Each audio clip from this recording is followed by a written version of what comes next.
ሁላችሁም እንደምናመሻችሁ እግዚአብሔር አምላካችንን ስለዚህ ጊዜና ሰዓት እጅግ አድርገን እናመሰግነዋለን። ደግሞ በአንድነት በእርሱ ፊት እንድንሆን የረዳን አምላካችን እርሱ ስለሆነ እግዚአብሔር ስም የተመሰገነ ይሁን። በእውነት ስለ መንፈሳዊ ነገር ብዙዎች በአንድነት መጥተው እንደዚህ ለመነጋገር ፍላጎት አሳይተው ሲመጡ ማየት የሚያስደስት ነገር ነው እና ስለዚህ እግዚአብሔርን አመሰግናለሁ። እንግዲህ ኤለን ጂ ዋይት ያው ማናት የሚለውን ባለፈው ጥናታችን ላይ በተወሰነ ደረጃ ከፓስተር አይጠገብ ጋር አይተናል።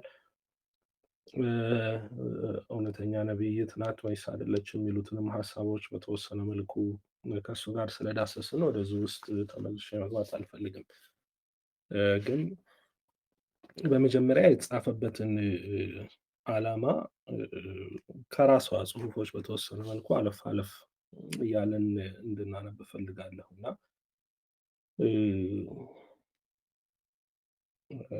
ቴስቲሞኒስ ፎር ዘ ቸርች የሚለው ጽሁፏ ወይም መጽሐፏ ላይ ቅጽ 2 ገጽ 605 እንዲህ ብላ ትነገራለች።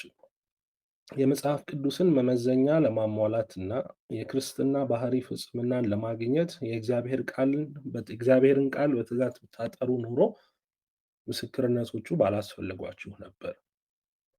በእግዚአብሔር መንፈስ ምሪት ከተሰጠው መጽሐፍ ቅዱስ ጋር ሕይወታችሁን ስላላቆራኛችሁና በግልጽና ቀጥተኛ ምስክርነቶች ሊደርሳችሁ ወደደ። በእነዚህም ለመታዘዝ ችላ ወዳላችሁት ቅዱስ ቃል ትኩረታችሁን በመሳብ ንጹሕና ከፍ ባለው አስተምህሮ ሕይወታችሁን እንድትቃኙት ይማጸናችኋል ብላ ትላለች እና ከልባችሁ ድምዳሜ አንጻር ነው እግዚአብሔር አምላክ ለእናንተ ሲለው ይህንን መልእክት ያመጣው ብላ እየነገረችን ከዚህ ላይ እናያለን። ምክንያቱም መጽሐፍ ቅዱስን ብትከተሉ ወይ ብትቀበሉ ኖሮ ባላስፈለጓችሁ ነበረ። ነገር ግን የመጽሐፍ ቅዱስን ምሪት ወይ ለእኔ አፕላይ አያደርግም ስለምትሉ ወይ ግልጽ አይደለም ብላችሁ ስለምታልፉ ወደ መጽሐፍ ቅዱስ ቃል ትኩረታችሁን በመሳብ ንጹሕና ከፍ ባለው አስተምሮ ሕይወታችሁን እንድትቃኙት ይማጸናችኋል ብላ ስትናገር እናያለን እና ዓላማው እኛን ወደ መጽሐፍ ቅዱስ መመለስ ወይ ተደራሳያኗን ወደ መጽሐፍ ቅዱስ መመለስ እንደሆነ በዚህ ውስጥ ልናይ ያስፈልጋል። በሌላ ቦታ በዚሁ መጽሐፍ ላይ እንደዚህ ቴስቲሞኒስ ፎር ዘ ቸርች ቅጽ 2 ላይ ስትናገር ይህንኑ ነገር ትደግማለች። የእግዚአብሔር ቃል በተጋረደ አእምሮ ላይ ብርሃን ለማምጣት በቂ ነው። ለማስተዋል ፍላጎት ያላቸው ሰዎች ሊያስተውሉት ይችላሉ። ነገር ግን የእግዚአብሔርን ቃል ዘውትር እናጠናለን የሚሉ ሰዎች ግልጽ ከሆነው አስተምሮ በተቃረነ ሁኔታ ሲኖሩ ይታያል። ስለሆነም ሰዎች ሁሉ ያለ ሰበብ ይቀሩ ዘንድ እግዚአብሔር ግልጽና ቀጥተኛ የሆኑ ምስክርነቶችን ይልካል። ለመከተል ችላ ወዳሉት ቃሉም ይመልሳቸዋል ብላ ትነግረናለች እና የተጻፉልን እኛን ከስህተት መንገድ ለማድረግ ወደ እግዚአብሔር ቃል እንድንመለስ የጽሁፎቹ ዓላማ እነዚህ እንደሆነ መጽሐፍ ቅዱስ ይነግረናል። አብዛኞቹ ጽሁፎቿን ስትመለከቱ አብዛኞቹ ጽሁፎቿ የሚያተኩሩት ዕለት በዕለት በሚኖር በህይወት ልምምድ ላይ የመጽሐፍ ቅዱስን ፕሪንሲፕሎች እንዴት አድርገው አፕላይ እንደሚያደርጉ ነው። የቤተክርስቲያን ምክሮች የሚሉ በተለይ ይሄ ስብስብ ጽሁፎቿን ስትመለከቱ አብዛኞቹ ካውንስልስ ብለው ሲጀምሩ ታያላችሁ። ካውንስልስ ኦን ዳይት ኤንድ ፉድ፣ አመጋገብ ላይ ሊሆን ይችላል፣ ጤና ላይ ሊሆን ይችላል፣ የቤተክርስቲያን አስተዳደር ላይ ሊሆን ይችላል፣ ትምህርት ላይ ሊሆን ይችላል እና መጽሐፍ ቅዱሳዊም ፕሪንሲፕል ወይም መርህ ዕለት በዕለት ህይወት ውስጥ ባለው አፕሊኬሽን ባለው ትግበራ ላይ እንዴት መሆን እንዳለበት በብዛት ስትናገር ራሷ ስለ ምስክርነቶቿ ስትናገር እነዚህ እናያለን እና ፕራክቲካል የሆነ ሲግኒፊካንስ ያላቸው እንደሆኑ ልናይ እወዳለሁ እና ብዙዎችን በዚህ ውስጥ ያሉትን እውነት አብልጬ ልጋብዝ የምፈልገው እግዚአብሔር በበርሷ አማካኝነት የላክልንን እውነት ልንተገብራቸው የሚገቡትን እነዚህ ተግባራዊ መሆን የሚችሉ መጽሐፍ ቅዱሳዊ መርሆዎችን በዛ ውስጥ እናገኛለን እና በጥልቀት ጽሁፎቿን እንድት አለው። ሌላው የተጻፈበትን ዓላማ ስንመለከት ሳለ በሶስተኛ ደረጃ ከክርስቶስ በተለይ ደግሞ የክርስቶስን በክብር ደመና መመለስ አጉልታ የምታሳይበት የክርስቶስን ዳግም ምጽአት የምታጎላበት እንደሆነ እናያለን እና የክርስቶስ ዳግም ምጽአት ላይ ብቻ ሳይሆን ሰዎች ለዛ አስፈላጊ የሆነ ዝግጅት እንዲያደርጉ ለክርስቶስ ምጽአት እንዲዘጋጁ አበክራ የምታሳስብ ናት። በተለይ በመጨረሻው ታላቁ ተጋድሎ ሰዎች ጸንተው መቆም የሚችሉበትን ትጥቅ እንዲታጠቁ አበክራ የምታስገነዝብ እንደሆነ እናያለን። ታላቁ ተጋድሎ በሚለው መጽሐፏ መጨረሻ ላይ እንደዚህ ትላለች፣ በአእምሯቸው ውስጥ የመጽሐፍ ቅዱስን እውነት መሽገው ከያዙት ውጪ በመጨረሻው ታላቁ ተጋድሎ ጸንቶ የሚቆም አይኖርም በማለት ታስገነዝበናለች እና በዚህ ለመጨረሻው ዘመን በተለይም ለታላቁ ተጋድሎ ሰዎች ጸንተው የሚቆሙበት በህይወታቸው ውስጥ አብልጠው ወደ እግዚአብሔር ወደ ቃሉ መጠጋት ያንን የቃሉን መርህ በህይወታቸው ውስጥ መተርጎም እንዳላቸው ደጋግማ ታስብ እንደሆነ እንደነበር እናያለን እና መልእክቶቿ ከእግዚአብሔር ለመሆናቸው ደግሞ እርሷን በተደጋጋሚ ስትናገር እንደዚህ ትላለች። ሴሌክትድ ሜሴጅስ የሚለው ጽሁፏ ላይ ስትናገር ይህ ደብዳቤ ብቻ ነው ብላችሁ ታስቡ ይሆናል። አዎ ደብዳቤ ነው። ሆኖም በራእይ የታዩኝን ጉዳዮች በእናንተ ፊት አቀርብ ዘንድ በእግዚአብሔር መንፈስ ምሪት የተሰጠ ነው። በጻፍኩላችሁ ደብዳቤዎችና በሰጠኋቸው ምስክርነቶች እግዚአብሔር ያሳየኝን እያቀረብኩላችሁ ነው ብላ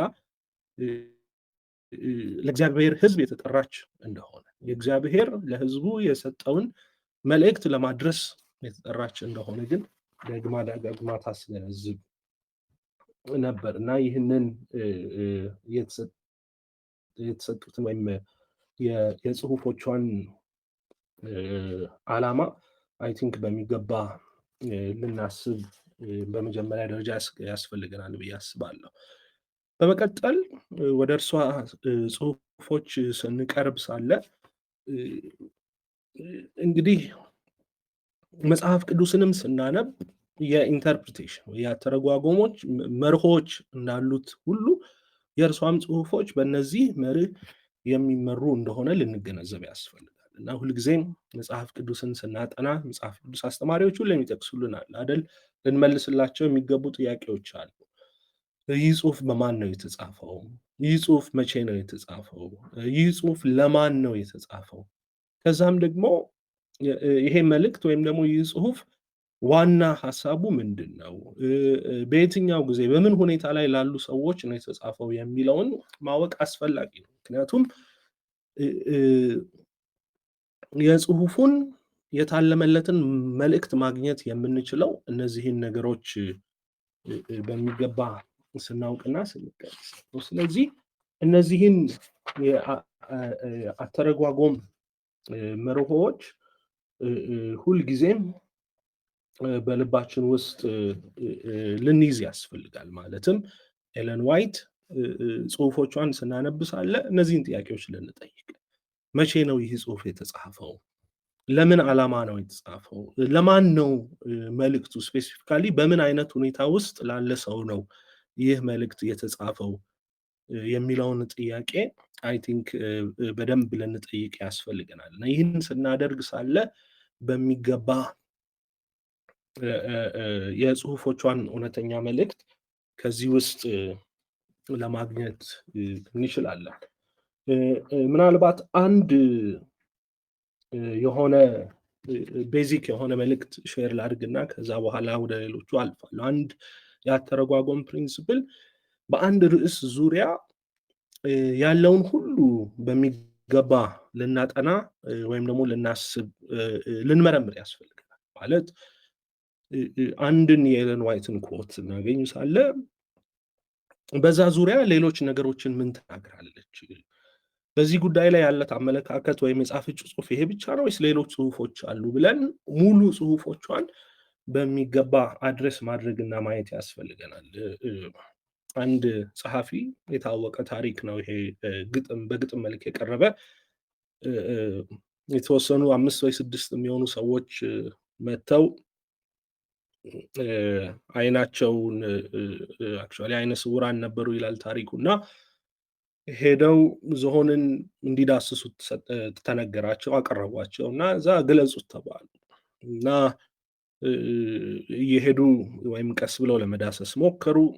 አንደኛው የዳሰሰ ወይም በመጀመሪያ የነካው የዝሆንን ሆድ ነበር እና የዚህን ጊዜ ያ ሰው ዝሆን ግድግዳ ነው፣ በቃ ዝሆን ማለት ግድግዳ ማለት ነው ብሎ ተናገረ።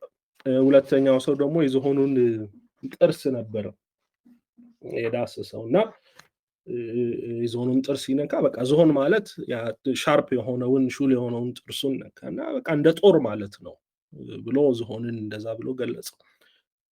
ሶስተኛው ደግሞ ሄደና ኩምቢውን ሲነካ አይ ዝሆን እንደ እባብ የሚመስል የሚተጣጠፍ አይነት እንስሳ ነው ብሎ ገለጸ ይላል። አራተኛው ደግሞ መጣና ጉልበቱን የዝሆንን እግር ሲነካ አይ ዝሆን ማለት ዛፍ ነው ብሎ ጠቀሰ ይላል ታሪኩ። አምስተኛውም እንደዚሁም ሌላውን ክፍል ሌሎቹም እየመጡ ዝሆኑን በዳሰሱ ጊዜ የተለያየ አንዱን ክፍል ብቻ እያገኙ ሙሉውን ያ ነው በማለት ሲዳስሱት ወይም ደግሞ ሲገልጹት እናያለን። እና ዝሆን እውነት ነው ሆዱ እንደ ግድግዳ ጠንካራ ሊሆን ይችላል። ኩምቢው እንደ እባብ መጥመልመል የሚችል ሊሆን ይችላል። እግሩ እንደ ዛፍ ግዙፍ ወፍራም ቀጥ ያለ ሊሆን ይችላል። ግን ዝሆን እግሩ ብቻ አይደለም፣ ወይም ዝሆን ኩምቢው ብቻ አይደለም፣ ዝሆን ጥርሱ ብቻ አይደለም እና ዝሆን ሙሉ። ስለዚህ ዝሆንን በሚገባ ለመረዳት ሁሉንም መልእክቶቹን በአንድ ጊዜ ወይም ደግሞ ሙሉ በሙሉ አድርጎ መውሰድ ያስፈልጋል እና ኤለን ዋይት በአንድ ጉዳይ ዙሪያ የጻፈቻቸውን ሙሉ መልእክቶችን አይ ቲንክ በሚገባ ልናነብ ወይም ልናይ ያስፈልጋል። ለምሳሌ ያክል አንድ ኤለን ዋይት ለምሳሌ ድነትን ወይም ደግሞ መዳንን በተመለከተ ብዙ ጊዜ ጽፋለች ተብሎ የሚጠቀስ ሀሳብ አለ። ምናልባት እሱን ላነብላችሁ እፈልጋለሁ። እነዚህ ይላል። ለምሳሌ የመዳንን እርግጠኝነት በተመለከተ ክራይስት ኦብጀክት ሌሰን ላይ ስትጽፍ እንደዚህ ብላለች እና those who accept the savior however sincere their conversion should never be taught to say or feel that they are saved.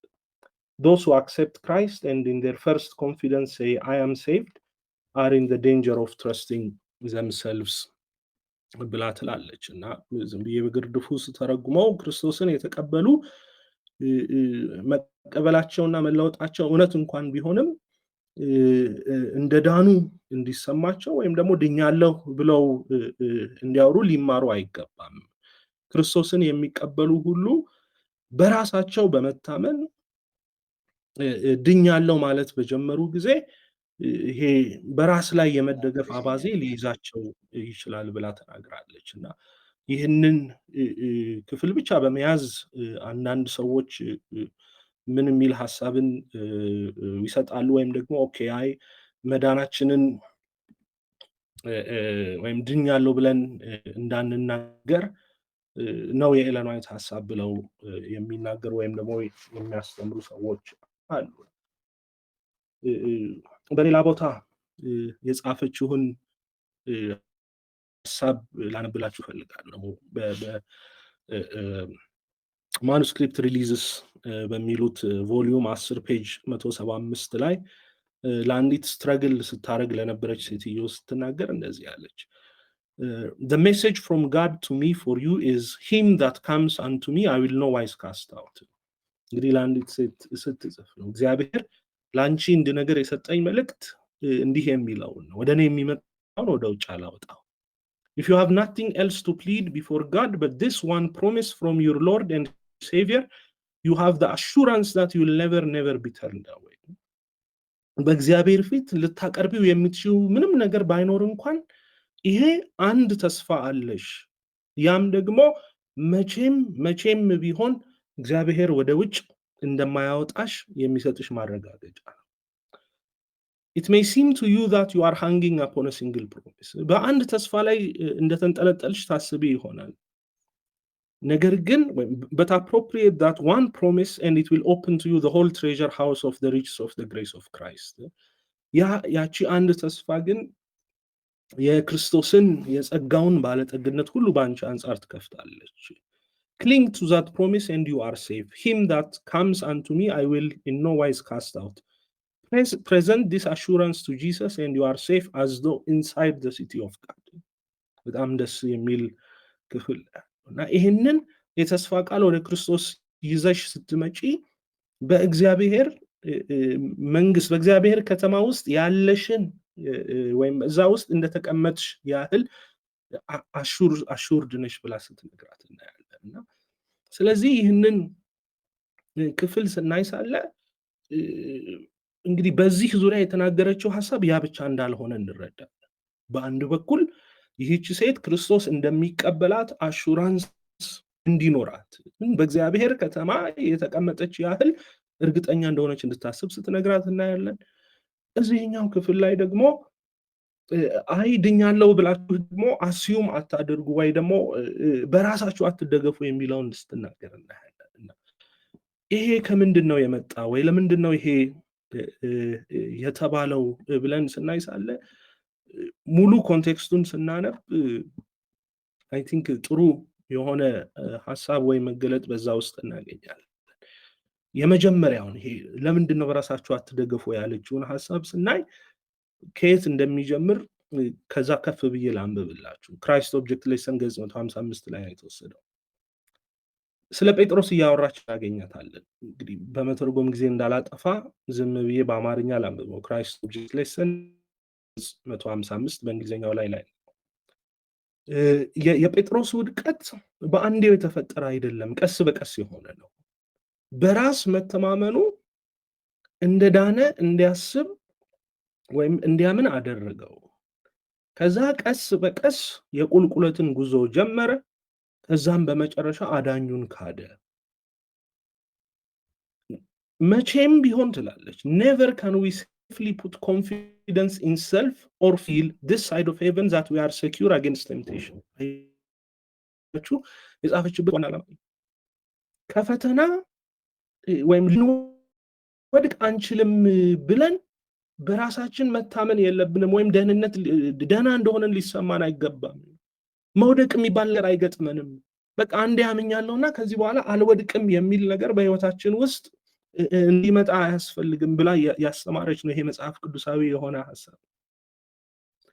Those who accept the Savior, however sincere their conversion, should never be taught to say or to feel that they are saved ብላ ቅድም የጠቀስኩትን ሐሳብ መልሳ ታነሳለች። እና ኮንቴክስቱ ከጴጥሮስ ህይወት ጋር የተገናኘ ጴጥሮስ ደህና እንደሆነ አሰበ አይደል? ለዛም ነው ሁሉ ቢክዱ እኔ ግን ምን አልልህም አለው፣ አልክድህም አለ።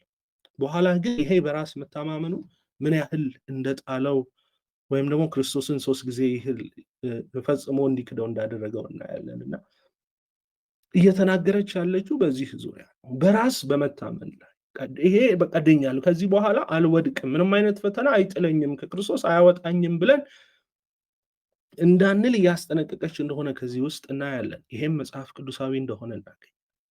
at the same time ደግሞ በክርስቶስ ውስጥ ያለውን የመዳንን እርግጠኝነት ስትናገር ደግሞ ቅድም የጠቀስኩትን ሐሳብ አስቀምጣና ያለን እና አንድ ልንወስደው የሚገባ አስፈላጊና ቤዚክ የሆነ ፕሪንሲፕል ይህ ነው። በጽሁፉ ወይም ደግሞ እሷ በሰጠችው ጽሁፎች ላይ የተጻፉትን ወይም በአንድ ርዕስ ላይ ያሉትን ጽሁፎች በሙሉ እንድናነብ በዚህ ሰዓት ላሳስባችሁ እወዳለሁ። አንድ ምናልባት ሌላ የትርጉምን ፕሪንሲፕል ወይም አንድ ምሳሌ ከዚህ ውስጥ ላንሳና በአንድ ቤተክርስቲያን ውስጥ ይላል አንድ ጸሐፊ ሲናገር ሁልጊዜ ለጸሎት ይንበረከካሉ አለ። በቤተ ክርስቲያን ውስጥ ለመዝሙር ከመዘመሩ በፊት ባለው ጸሎት ይንበረከካሉ። ስጦታ ሊሰበሰብ ሲል ይንበረከካሉ። መዝሙር ከተዘመረ በኋላ ጥቅስ ተነቦ መዝሙር ከተዘመረ በኋላ ይንበረከካሉ። ከዛ በኋላ በስብከት ሰዓት በቃ ጸሎት በተደረገ ሰዓት ሁሉ ይንበረከኩ ነበር እና ይህ ሰባኪ ሁኔታውን ሲጠቅስ ያው እኔ እንግዳ ስለነበርኩ በዚህ ሁሉ ውስጥ ተካፈልኩ አለ። በኋላ የቤተ ክርስቲያኑ አንድ ሽማግሌ ወደ ቤቱ ጋበዘኝ እና ቤቱ ውስጥም ስንሄድ ምግብ ስንበላ እርሱም የዛኔም ለጸሎት እንበረከካለን አለ እና በቃ ይሄ ነገር ትንሽ ራለኝ ይላል ሰባኪው ሲናገር እና እዛ ጠየቅኩት ለሁሉም ጸሎት ላይ የተንበረከክነው ለምንድን ነው ብዬ ስጠይቀው የዛኔ ኤለን ዋይት የጻፈችውን ወይም የጠቀሰችውን ጽሑፍ አሳየኝ ይላል እና ሴሌክትድ ሜሴጅስ ገጽ 2 ላይ እንደዚህ የሚል ጥቅስ አላት። ወደ ዩኒቨርስ ገዢ ስንጸልይ ሳለ ሊኖረን ስለሚገባው ትክክለኛ ባህሪ የሚጠይቁ ደብዳቤዎች ደርሰውኛል። ወደ እግዚአብሔር ሲጸልዩ ሳሉ በእግሮቻቸው የመቆምን ልምድ ወንድሞቻችን ከየት አመጡት? ትክክለኛው ጸሎት ሁሌም በእንብርክክ ሊደረግ ይገባል። በጉባኤም ይሁን በግል አምልኮ በእግዚአብሔር ፊት ልመናችንን ስናቀርብ ሳለ በጉልበታችን መንበርከክ አለብን። ይህ ድርጊት በእግዚአብሔር ላይ ጥገኛ መሆናችንን ያሳያል የሚል ጥቅስ አሳየኝ ይላልና ከዛ በኋላ ይህ ሰባኪ ሁኔታውን መመርመር ጀመርኩ አለና ከዛ በኋላ እዛው ሴሌክትድ ሜሴጅስ የሚለው መጽሐፏ ላይ ገጽ 316 ላይ እንዲህ ብላ ስትናገር ደግሞ አየሁ አለ። ለመጸለይ ሁልጊዜ መንበርከክ አስፈላጊ አይደለም። ብቻችሁን ስትሆኑ ስትራመዱና በስራችሁ ስትጠመዱ ከአዳኙ ጋር የመነጋገር ልምምድን አዳብሩ የሚልን ጥቅስ ደግሞ በዛው ጽፋ እናገኛለን። አያችሁ በአንድ ቦታ ላይ አዎ መንበርከክ አስፈላጊ ነው ብላ ስትል ወይም ደግሞ ተንበርከኩ በጸሎት ጊዜ ስትል አይተናል። ሌላው እዛው ሴሌክትድ ሜሴጅስ የሚል ጽሑፏ ላይ ደግሞ አይ ሁሌ መንበርከክ አስፈላጊ አይደለም ስትልም ደግሞ ተመልክተናል። ስለዚህ በአንድ ርዕስ ዙሪያ የጻፈችውን ሁሉ ማየት አለብን ማለት። እነዚህ ሁለት ሐሳቦች ግን ለምን ተሰጡ ብለን ስንጠይቅ ሳለ አውዳቸውን ማጥናት ለምንድን ነው እነዚህ ነገሮች የተጻፉት ብለን ልንጠይቅ ያስፈልጋል። እና የመጀመሪያ ሁልጊዜም ተንበርከኩ ተብሎ የተጻፈላቸው ሰዎች በተለይ መልእክቱ የተሰጣቸው በዛን ጊዜ የነበሩት ሰዎች ደብዳቤውን የጻፉት ሰዎች በደብዳቤ ተጠይቃ ነው እንዴት ነው መጸለይ ያለብን የሚለውን ስትናገር በጊዜው በዛ ቤተክርስቲያን ውስጥ ፈሪሃ እግዚአብሔር ሬቨረንስ ያነሰበት ቤተክርስቲያን ነበርና በወጣቶች ዘንድ በተለይ ብዙ ሬቨረንስ ያልነበረበት ስለነበረ ከዛ የተነሳ ነበር ይህንን መልእክት ስታሳስባቸው የነበረው። በእግዚአብሔር ፊት ፈሪሃ እግዚአብሔር ኖሯቸው በእግዚአብሔር ፊት በመንበርከክ በእግዚአብሔር ላይ ያላቸውን ጥገኝነት የበለጠ እንዲያሳስቡ የነገረችበትና ያሳሰበችበት የለመነችበት የጠየቀችበት ጽሑፍ ነበር። ነገር ግን ኦቨርኦል የእርሷን ልምምድም ስታዩ ሌሎቹንም ጽሑፎቿን ስታዩ እርሷ ራሱ ቆማ የጸለየችበት በጉባኤ ውስጥ እንደዚህ ያደረገችበትን ብዙ ጽሑፎችን ታያላችሁ እና አንዱ ወሳኝ የሆነ ነገር በአንድ ርዕስ ዙሪያ ያለውን መረጃ ሁሉ ማጥናት እንደሚያስፈልግ ነው። በሁለተኛ ደረጃ አንድ ሌላ ሐሳብ ወይም ደግሞ ልናደርግ የሚያስፈልገን ነገር የእሷን ጽሑፎች ስናነብሳለ አስፈላጊ በሆነ ጉዳይ ላይ አጽንኦት ልንሰጥ ያስፈልጋል እና ሜይን የሆነ ጉዳይ ምንድን ነው? እና አንድ ጊዜ እንዲህ የሚል ጥያቄ ወደ ኤለን ጂ ዋይት መጣና ሁለት ሰዎች በአንድ ቤተክርስቲያን ላይ ትንሽ አለመግባባት ውስጥ ገቡ። አለመግባባታቸው ምን ነበር? የእግር እጥበት ጊዜ እንግዲህ አንደኛዋ ሴት ወይ አንደኛዋ ግሩፕ ረጅሙን ፎጣ ነው መጠቀም ያለብን ብለው ሲሉ፣ ሁለተኛው ግሩፕ ደግሞ አይ አጭር ፎጣ ነው በቂ ነው በአጭሩ መጠቀም አለብን እና በዚህ ምክንያት አለመግባባት ይፈጠራል። ከዛ በኋላ ለኤለን ጂ ዋይት ጽሑፎች ባላደራ ድርጅት ኤለን ጂ ዋይት ስቴት ለሚባለው እንዲህ የሚል ደብዳቤ ይጽፋሉ። በቤተ ክርስቲያናችን በእግር እጥበት ጊዜ ስለምንጠቀምባቸው አጭርና ረጅም ፎጣዎች ዙሪያ ትልቅ ክፍፍል አለ። እንግዲህ አንዲት ሴት ናት የምትጽፈው፣ ለእኔ አጭሩ ፎጣ በቂ ነው። አንዳንዱ ረዥሙን ፎጣ፣ ሌላው ደግሞ አጭሩን ሲጠቀም ለአዳዲስ አማኞች ግርታን እየፈጠረ ነው። ኤለን ዋይት የትኛውን ነበር የምትጠቀመው? ጽሁፎቿ ውስጥ ስለ ረጅምና ስለ አጭር ፎጣ ምን የምትናገረው ነገር አለ የሚልን ጽሁፍ ወይም ደግሞ የሚልን ጥያቄ ያነሳሉ። ከዛ በኋላ ይህ ጥያቄ ወደ ኤለን ዋይት ስቴት የጽሁፎቿ ባላደራዎች መጣ እና በጊዜው ይህ ጥያቄ የመጣው 1930ዎቹ ነበርና የራሷ የኤለን ዋይት ልጅ ዊሊ ወይም WC ዋይት የተባለው ነበር የጽሁፎቿ ባላደራ ኃላፊነት የነበረው እና እንዲህ የሚል ምላሽን እንደሰጠ እናያለን። እናቴ አለ በእግር እጥበት ስትካፈል የቤተ ክርስቲያኑ ሴት ዲያቆናት ያዘጋጁትን ፎጣ ያለምንም አስተያየት ወይም ተቃውሞ ትቀበል ነበር። በእንዲህ አይነት ጉዳዮች በእርሷ ዘንድ ቦታ የማይሰጣቸው እንደሆኑ አስባለሁ ብሎ ይህ ሰው ከዚህ ወይም ደግሞ WC ዋይት እንዲህ ብሎ ሲመልሳቸው እንደሆነ እናያለን። እና አንዳንድ ጊዜ ምንድነው ሜይን ባልሆኑ ጉዳዮች ላይ ለማተኮር ወይም ደግሞ ከእርሷ ጽሁፎች ውስጥ ላልታለመላቸው ዓላማ አውጥተን ለመጠቀም የምንሞክርበት ጊዜ አለ እና ይህ ግን ተገቢ አይደለም። ጽሁፎቿ ምንድነው የታቀደላቸው ዓላማ? ስፔሲፊካሊ ስለምንድነው እየተናገረች ያለችው ብለን ዋናውን ሐሳብ ከዛ ውስጥ ማግኘት ነው እንጂ ዳር ዳር ላይ ባለው ጉዳይ ላይ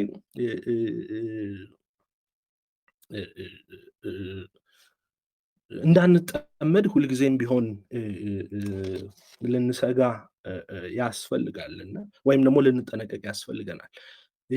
አንድ ሌላም እንደዚህ አይነት ጥያቄ ከተወሰነ ጊዜ መጥቶ ነበር እና ምን የሚል ጥያቄ መጥቶ ነበር? ጺም መላጨት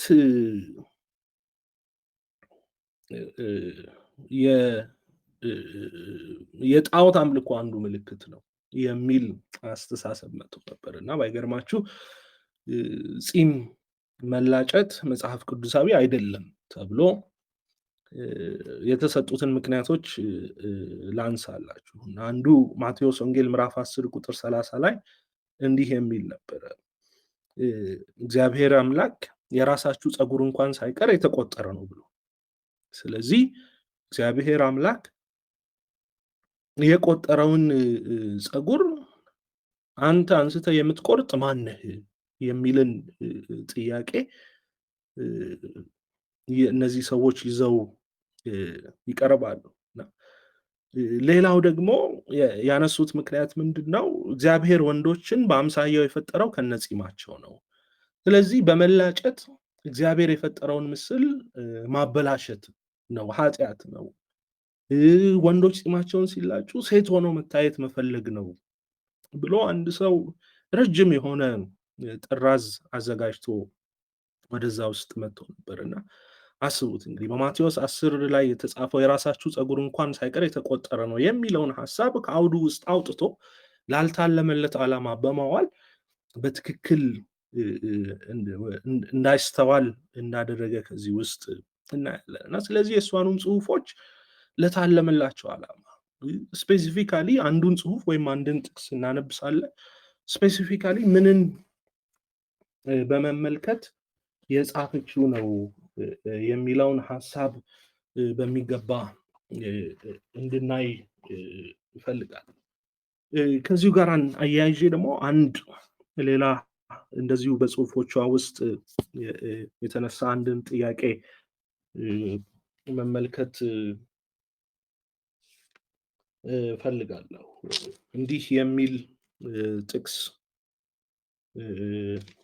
እንዳላት ብዙ ጊዜ ይነገራል። አዎ በተለይ የመዳንን እቅድ በተመለከተ ኤለን ዋይት እንዲህ ብላ ጽፋለች ይላል። በተለይ ግሬት ኮንትሮቨርሲ ገጽ 347 ላይ እንዲህ የሚል ጽሁፍ አላት። The kingdom of grace was instituted immediately after the fall of man. when a plan was devised for the redemption of the guilty race. ኤለን ዋይት ስለ መዳን ዕቅድ ስትናገር ሳለ ከሰው ውድቀት በኋላ ኢንስቲትዩት ተደረገ። ፕላኑም ደግሞ ዲቫይዝ የተደረገው ከዚህ ከውድቀት በኋላ ነው እና ይህ ሐሳቧ ራዕይ ምዕራፍ 13 ቁጥር 7 ላይ ያለውን ከዓለም ፍጥረት ጀምሮ የታረደው በግ የሚለውን ሐሳብ ይቃረናል የሚለውን ሐሳብ እናገኛለን ወይም እናያለን። እንደዚህ የሚሉ ሐሳቦች ይሰጣሉና ነገር ግን የጻፈችበትን ዓላማ በሚገባ ልናነብ ያስፈልጋል። ቅድም እንዳልኳችሁ ሌሎች በዚህ ዙሪያ የጻፈቻቸውን ጽሁፎች ስትመለከቱ ሳለ ተደራራቢ ወይም ቃላቶችን ስትጠቀም እናያለን። ለምሳሌ ሳይንስ ኦፍ ዘ ታይምስ በሚለው ጽሁፏ ወይም መጽሔት ላይ በወጣው እትሟ እንደዚህ ትላለች። And although the plan of salvation was carried forward according to the plan ordained from the foundation of the earth, ከዓለም ወይም ደግሞ ከምድር ፍጥረት ጀምሮ የታቀደው ዓላማ ብላ ይህ የመዳንን ዕቅድ ከዓለም ፍጥረት ጀምሮ የነበረ እንደሆነ ትናገራለች። ማኑስክሪፕት ሪሊዝስ ቮሊዩም 3 ላይ ሄዳችሁ ስታዩ ደግሞ the great plan devised before the foundation of the earth were laid was successfully carried out ከዓለም መፈጠር ጀምሮ ተብሎ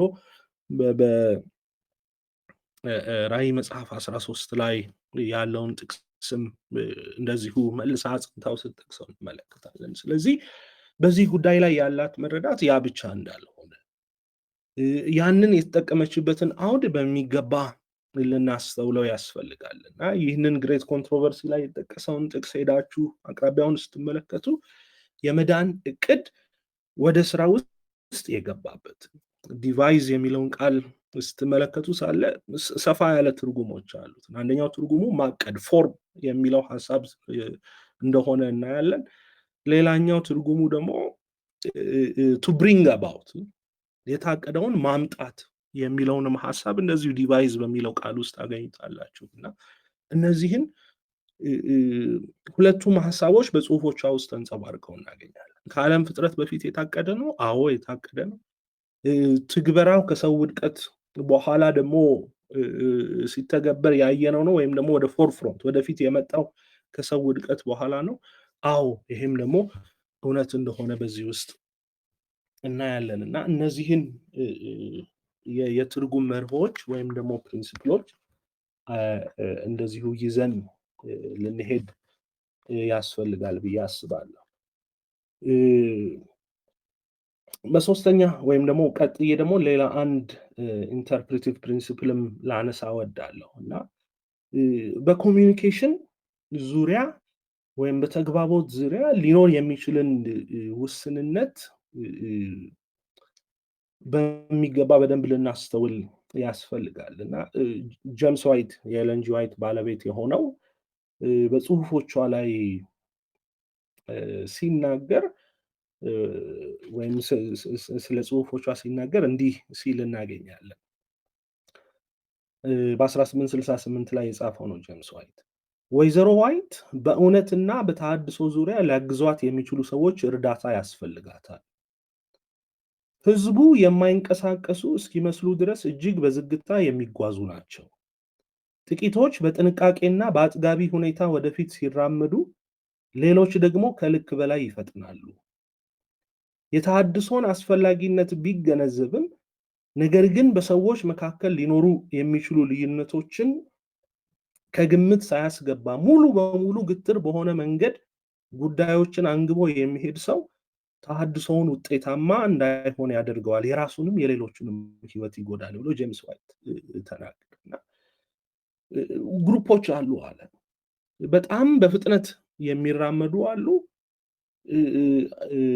ወይም ከልክ በላይም የሚፈጥኑ ሰዎች አሉ አለ በዚህ በተሐድሶ እንቅስቃሴ ዙሪያ። አንዳንዶቹ ደግሞ አክቹዋሊ አብዛኞቹ ደግሞ በጣም በዝግታ የሚጓዙ ናቸው። የተነገረውን መልእክት በዳተኝነት የሚያሳልፉት ናቸው። አንዳንዶች ደግሞ በጣም ከልክ በላይ ፈጥነው የሚሄዱ ነው እና ኢንፋክት ፈጥኖ መሄድ ብቻ ሳይሆን እነዚህን ፕሪንሲፕሎች ግትር በሆነ መንገድ ሌላ ሰው ላይ ሊጭኑ ይፈልጋሉ ብሎ ጄምስ ዋይት ይናገራል። እና ይቀጥላል ጄምስ ዋይት እንዲህ አይነት ሰዎች ኤለን ዋይትን አያግዟትም፣ ይልቁንስ ለአድካሚ ስራዋ ተጨማሪ ሸክም ይሆናል። እርሷ የምትሰራው በግድድሮች ውስጥ ሆና ነው ይላል ሲቀጥል። ለህዝቡ ጠንካራ ጥሪ ስታቀርብ ጥቂት ሰዎች በጣም ከመነካታቸው የተነሳ ጠንካራ አቋም ከመያዝ አልፈው ወደ ጽንፍ ይሄዳሉ። ከዛ ከነዚህ ጽንፈኛ አቋም ካላቸው ሰዎች የተነሳ መልእክቱ ከንቱ እንዳይቀር እነዚህን ጽንፈኞች በአደባባይ ለመገሰጽ ትገደዳለች። አንዳንዶች እንዳልኳችሁ ከልክ በላይ የሚፈጥኑት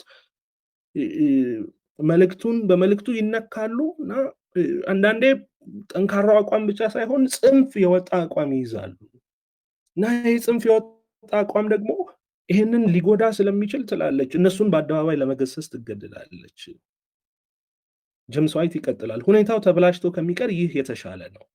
ነገር ግን የጽንፈኞቹ አቋም እና ለነርሱ የተናገረችው ግሳጼ በጉዳዩ ላይ የሚያደርሰው ተጽዕኖ በእርሷ ላይ ድርብ ሸክም ያስከትልባታል። ያችሁ እነዚህ ጽንፍ ያሉትን ሰዎች ስትገስጽ የዛን ጊዜ ሌላ ይሄ ግሳጼዋ ደግሞ ሌላ ሸክም ይዞባት ይመጣል አለ። ምን ይላል? ይኸውም ሰነፍን ለመቀስቀስ የተናገረችውን ፈጣኖቹ መሄድ ከተገባቸው ደረጃ አልፈው ለመሄድ እንደተነገረ አድርገው ይጠቀሙበታል። ፈጣን ጽንፈኛና ጥንቃቄ አልባዎቹን ለማስጠንቀቅ የተናገረችውን ደግሞ ሰነፎቹ ወደኋላ ለመቅረታቸው ምክንያት አድርገው ይወስዱታል። ሁለት አይነት ህዝብ በዚህ ውስጥ ልናገኝ እንችላለን። ኦን ዋን ሃንድ መልእክቶቿን ይዘው በጣም ወደ ጽንፍ የሚወስዱ አሉ። አንዳንዶቹ ደግሞ ጭራሹን አይንቀሳቀሱ። ለዚህ ወደ ጽንፍ የሚወስዱትን እንደዚህ ወደ ጽንፍ አትውሰዱ ብላ ስትናገር እነዚህኞቹ ደግሞ ወይም በመልእክቶቹ የማይንቀሳቀሱት ሰዎች ደግሞ ወደኋላ ለመቅረት ምክንያት አድርገው ይሄ እርሷ የተናገረችውን ግሳጼ አምጥተው ይጠቀሙባታል እና በዚህ ምክንያት ድርብ ሸክም ነው ያለባት ብሎ ሲናገር ከዚህ ውስጥ እናያለን። እና ይሄ በኮሚኒኬሽን ውስጥ የሚኖር ውስንነት ብለው አንዳንድ ሰዎች ይገልጹታል። እና ይህንን ፕሪንሲፕል ማስተዋል አለብን። ለዛ ነው ቅድም እንዳልኳችሁ ለማን ነው ይህ መልእክት የተጻፈው የሚለው ጥያቄ በጣም አስፈላጊ የነበረው። እና ለዚህ አንድ ምሳሌ ላንሳ። ትምህርትን በተመለከተ በ1895 አካባቢ እንዲህ የሚል ሐሳብ ጽፋ ነበር እና በተለይ በባትል ክሪክ በሚባለው ኮሌጅ ውስጥ አሁን እንኳን ያ ኮሌጅ የለም፣ የዛ ኮሌጅ ተከታይ የሆነው ይሄ ሎማ ሊንዳ ዩኒቨርሲቲ ከዛ ቀጥሎ ነው የተመሰረተው እና ባትል ክሪክ ኮሌጅ ውስጥ የሚሰጠው ትምህርት እጅግ በጣም የበዛ እና በአንዳንድ የጥናት ዘርፎች ከሚያስፈልገው በላይ ጥልቅ የሆነ መረጃ የሚሰጥበት እንደነበረ ታስብ ነበር እና እንደዚህ ብላ ጻፈች። 1000 ዓመታት እንኳን በፊታችን ቢኖሩ እንዲህ ጥልቀት ያለው እውቀት አስፈላጊ አይደለም። አሁን የሚሰጥበት ያ ትምህርት የሚሰጥበት በጣም ደብዝ ወይም ጥልቀት ያለው ነገር እውቀት አስፈላጊ አይደለም። አሁን ለስራውን በፍጥነት መዘጋጀት ባለብን በዚህ አጭር ጊዜ ውስጥ እንደው 1000 ዓመት ቢኖር እንኳን ያን ያህል የሚያስፈልግ አይመስለኝም ማለችና ከዛ እንዳልኳቸው አንዳንዶች ይህንን ምክር ያዙ። ፈጠን ይሉ የነበሩ ወይም የሚሸኩሉ የነበሩ መሪዎች ይህንን ምክር ያዙና ወደ ጽንፍ ሄዱ እና በጣም ወደ ጽንፍ በሄዱበት ጊዜ የዛኔ ደግሞ እንዲህ ብላ ተናገረች። የትኛውንም የተሐድሶ ንቅናቄ በባትል ክሪክ ትምህርት ቤታችን ያለውን የትምህርት ጥራት ደረጃ ዝቅ ማድረግ የለበትም። ተማሪዎች የአእምሮ ኃይላቸውን በሙሉ ሊጠቀሙ ይገባል። እያንዳንዱ ተሰጥኦ ማደግ ወደሚችልበት ጫፍ ድረስ ማደግ አለበት። ማንም ሰው እኔ ከጻፍኳቸው ጽሁፎች በመነሳት የትምህርት ጥራት ደረጃ ዝቅ ማለት አለበት የሚል ድምዳሜ ላይ እንዳልደረሰ ተስፋ አደርጋለሁ። በትምህርት ቤታችን የተሟላና ትጉህ ትምህርት ሊኖር ያስፈልጋል፣ ወይም ተማሪዎች የሚተጉበት ሁኔታ መፈጠር አለበት ብላ ትናገራለች። አያችሁ፣ ባላንስድ የሆነ ልቅ የሆነውን ወይም በጣም የበዛ አላስፈላጊ የነበረውን ነገር ነው ይሄ በዝቷል ብላ ስትናገር ኦኬ ሁሉም አያስፈልግም ብለው ሙሉ በሙሉ ሊያጠፉት ለፈለጉት ሲመጡ ኖ ኖ ኖ አለች። ጥራቱ ደረጃውን ዝቅ ማድረግ ያለብን ሰዎች ተስጧቸውን እስከ ጫፍ ድረስ ማሳደግ አለባቸው፣ ሙሉ ኃይላቸውን ሊጠቀሙ ያስፈልጋል ብላ እነዚህን ስታርም እንደነበር እናያለን። እና በእርግጥ መናገር የፈለገችው ክርስቲያናዊ ትምህርትን ክርስቲያናዊ የሚያደርጉ መሰረታዊ መርሆች ጥራት ካለው ትምህርት ጋር እንዴት ነው ተጣምረው መጓዝ የሚገባቸው በማለት ባላንስድ የሆነ አመለካከት ነው ያላቸው። አንዳንዶቹ አንድ ጥግ ለመያዝ ይሞክራሉ፣ ሌሎቹ ደግሞ ኖ ብለው ሌላ ጥግ ላይ ለመያዝ ይሞክራሉ። እሷ ግን እነዚህን ባላንስ እያደረገች ትጓዝ እንደነበር እና ስለዚህ ጽሁፎቿን ስንመለከት የተጻፉበትን አውድ መጠየቅ እጅግ ወሳኝ ነው። እንደዚህ አይነት የተግባቦት ውስንነት አንዳንዴ በጣም ጠንከር ያሉን የሚመስሉ ጽሁፎቿ በምን አይነት ሀሳብ ውስጥ እንደተጻፉ ልናስተውልና ያስፈልጋል። ከዛ በኋላ ደግሞ በጣም እንዳልኳችሁ ጽንፍ የያዙ ሰዎችን መለስ ለማድረግ ደግሞ የምትናገረው ነገር አይ መጀመሪያ የተናገረችው መልእክት አስፈላጊ አይደለም ብለን ደግሞ እንዳናስብ ወደ መሀል ወይም ወደ ባላንስ ውስጥ የሚያመጣን እንደሆነ ልናውቅ ያስፈልጋል። ስለዚህ ይሄ ሌላ ሊጠቅመን የሚችል ሁለተኛ የሆነ መርህ እንደሆነ ከዚህ ውስጥ እናያለን። እንግዲህ አስፈላጊነቷ ሲጀምር ቅድም የጠቀስኳቸው ሀሳቦች አሉ። ራሷ የጽሁፎቿን ዓላማ ስትናገር በመጽሐፍ ቅዱስ ላይ ያሉ ፕሪንሲፕሎችን ፕራክቲካል ለማድረግ በተለይ በዚህ ዘመን ላለን ፌስ ለምናደርጋቸው ነገሮች ገጣሚ ለማድረግ ነው። ከእግዚአብሔር የተሰጡን መልእክቶች ናቸው። በመጽሐፍ ቅዱስ ውስጥ መርሆዎች ወይም ደግሞ ፕሪንሲፕሎች አሉ። ነገር ግን ዲቴል የሆኑ ጉዳዮች ላይ መጽሐፍ ቅዱስ እንዲህ ነው የሚል ነገር ላይ ሰጠን ይችላል። ስለዚህ እነዛን በመጽሐፍ ቅዱስ ውስጥ ያሉትን ፕሪንሲፕሎች በዚህ ዘመን ላሉ ሰዎች ላይ ገጣሚ ነው።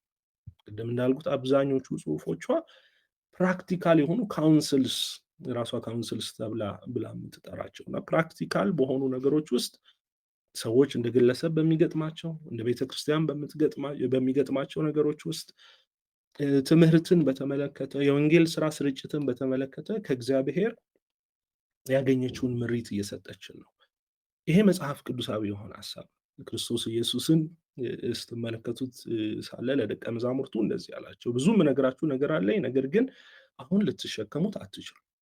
ነገር ግን የእውነት መንፈስ በመጣ ጊዜ እርሱ ሁሉን ይነግራችኋል አለና የዛ የክርስቶስ ኢየሱስ ተስፋ ወይም ደግሞ ፕሮሚስ መፈጸሚያ ይሄ በመንፈስ ቅዱስ አማካኝነት ባለፈውም በተደጋጋሚ ስናጠና እንዳየነው በመንፈስ ቅዱስ አማካኝነት ይሄ የትንቢት መንፈስ ማለት መንፈስ ቅዱስ የሚሰጠውን የትንቢት ስጦታ ለቤተ ክርስቲያን በእርሷ ውስጥ ያየንበት ነውና ይሄ መኖሩ ከመጽሐፍ ቅዱስ ተቃራኒ አያደርገው። መጽሐፍ ቅዱስ በመንፈስ ቅዱስ እንደሚመራን በነገረን መሰረት በእርሷ አማካኝነት የሰጡን መልእክቶች ናቸው የሚለውን ልናይ እፈልጋለሁ። ፋይናል ኦቶሪቲ ነበረች ወይ ለሚለው ራሷን በዛ መልክ አይታ አታውቅም። እንዲህ ትላለች ራሷ ስትናገር ሳለ ኢቫንጀሊዝም የሚለው መጽሐፏ ገጽ 256 ላይ አቋማችን እምነታችን በመጽሐፍ ቅዱስ ላይ የተመሰረተ ነው። የትኛውም ሰው ምስክርነቶቹን ከመጽሐፍ ቅዱስ ማስቀደም የለበትም። ስትቀጥል እንደዚህ ትላለች። በጉባኤ ንግግር ላይ ኤለን ዋይት እንዲህ ብላለች በማለት አጽንኦት እየሰጣችሁ አቋማችሁን ለማጠንከር እንደ ማስረጃ አትጠቀሙ። ይህን ማድረጋችሁ ሰዎች በምስክርነቱ ላይ ያላቸውን እምነት አይጨምርም። ማስረጃዎቻችሁን ግልጽ በሆነ ሁኔታ ከመጽሐፍ ቅዱስ አምጡ። እግዚአብሔር እንዲህ ብሏል በማለት የሚነገረው ለሕዝቡ ሊቀርብ የሚችል ጠንካራ ምስክርነት ነው። ሰው መማር የሚገባው ወደ ኤለን ዋይት እንዲመለከት ሳይሆን ለእርሷ መመሪያን ወደሚሰጠው ወደ ኃያሉ እግዚአብሔር ነው ብላ በተደጋጋሚ ትናገራለች። እንደውም አንድ ስብሰባ ላይ በተለይ የቤተክርስቲያኗን መዋቅር ለማስተካከል ከጀነራል ኮንፈረንስ አመራር ጋር ስብሰባ አድርጋ ነበር በ1901 አካባቢ እና መጽሐፍ ቅዱስን መሪያቸው እንዲያደርጉ አሳስባቸዋለች እና እንደዚህ ትላለች፣ ኤለን ዋይትን በአንድ ጎን አድርጉ፣ በህይወታችሁ መጽሐፍ ቅዱስን እስክትታዘዙ ድረስ የኔን ንግግር በማስረጃነት አትጥቀሱ። መጽሐፍ ቅዱስን ምግባችሁ የዕለት እንጀራችሁና መጠጣችሁ ስታደርጉት መርሆቹንም የባህሪያችሁ አካል አድርጋችሁ ስታዋህዱ የእግዚአብሔርን ምክር እንዴት መቀበል እንዳለባችሁ ታስተውላላችሁ። ታላቅ ዋጋ ያለውን የእግዚአብሔርን ቃል ዛሬ በፊታችሁ ከፍ አደርጋለሁ።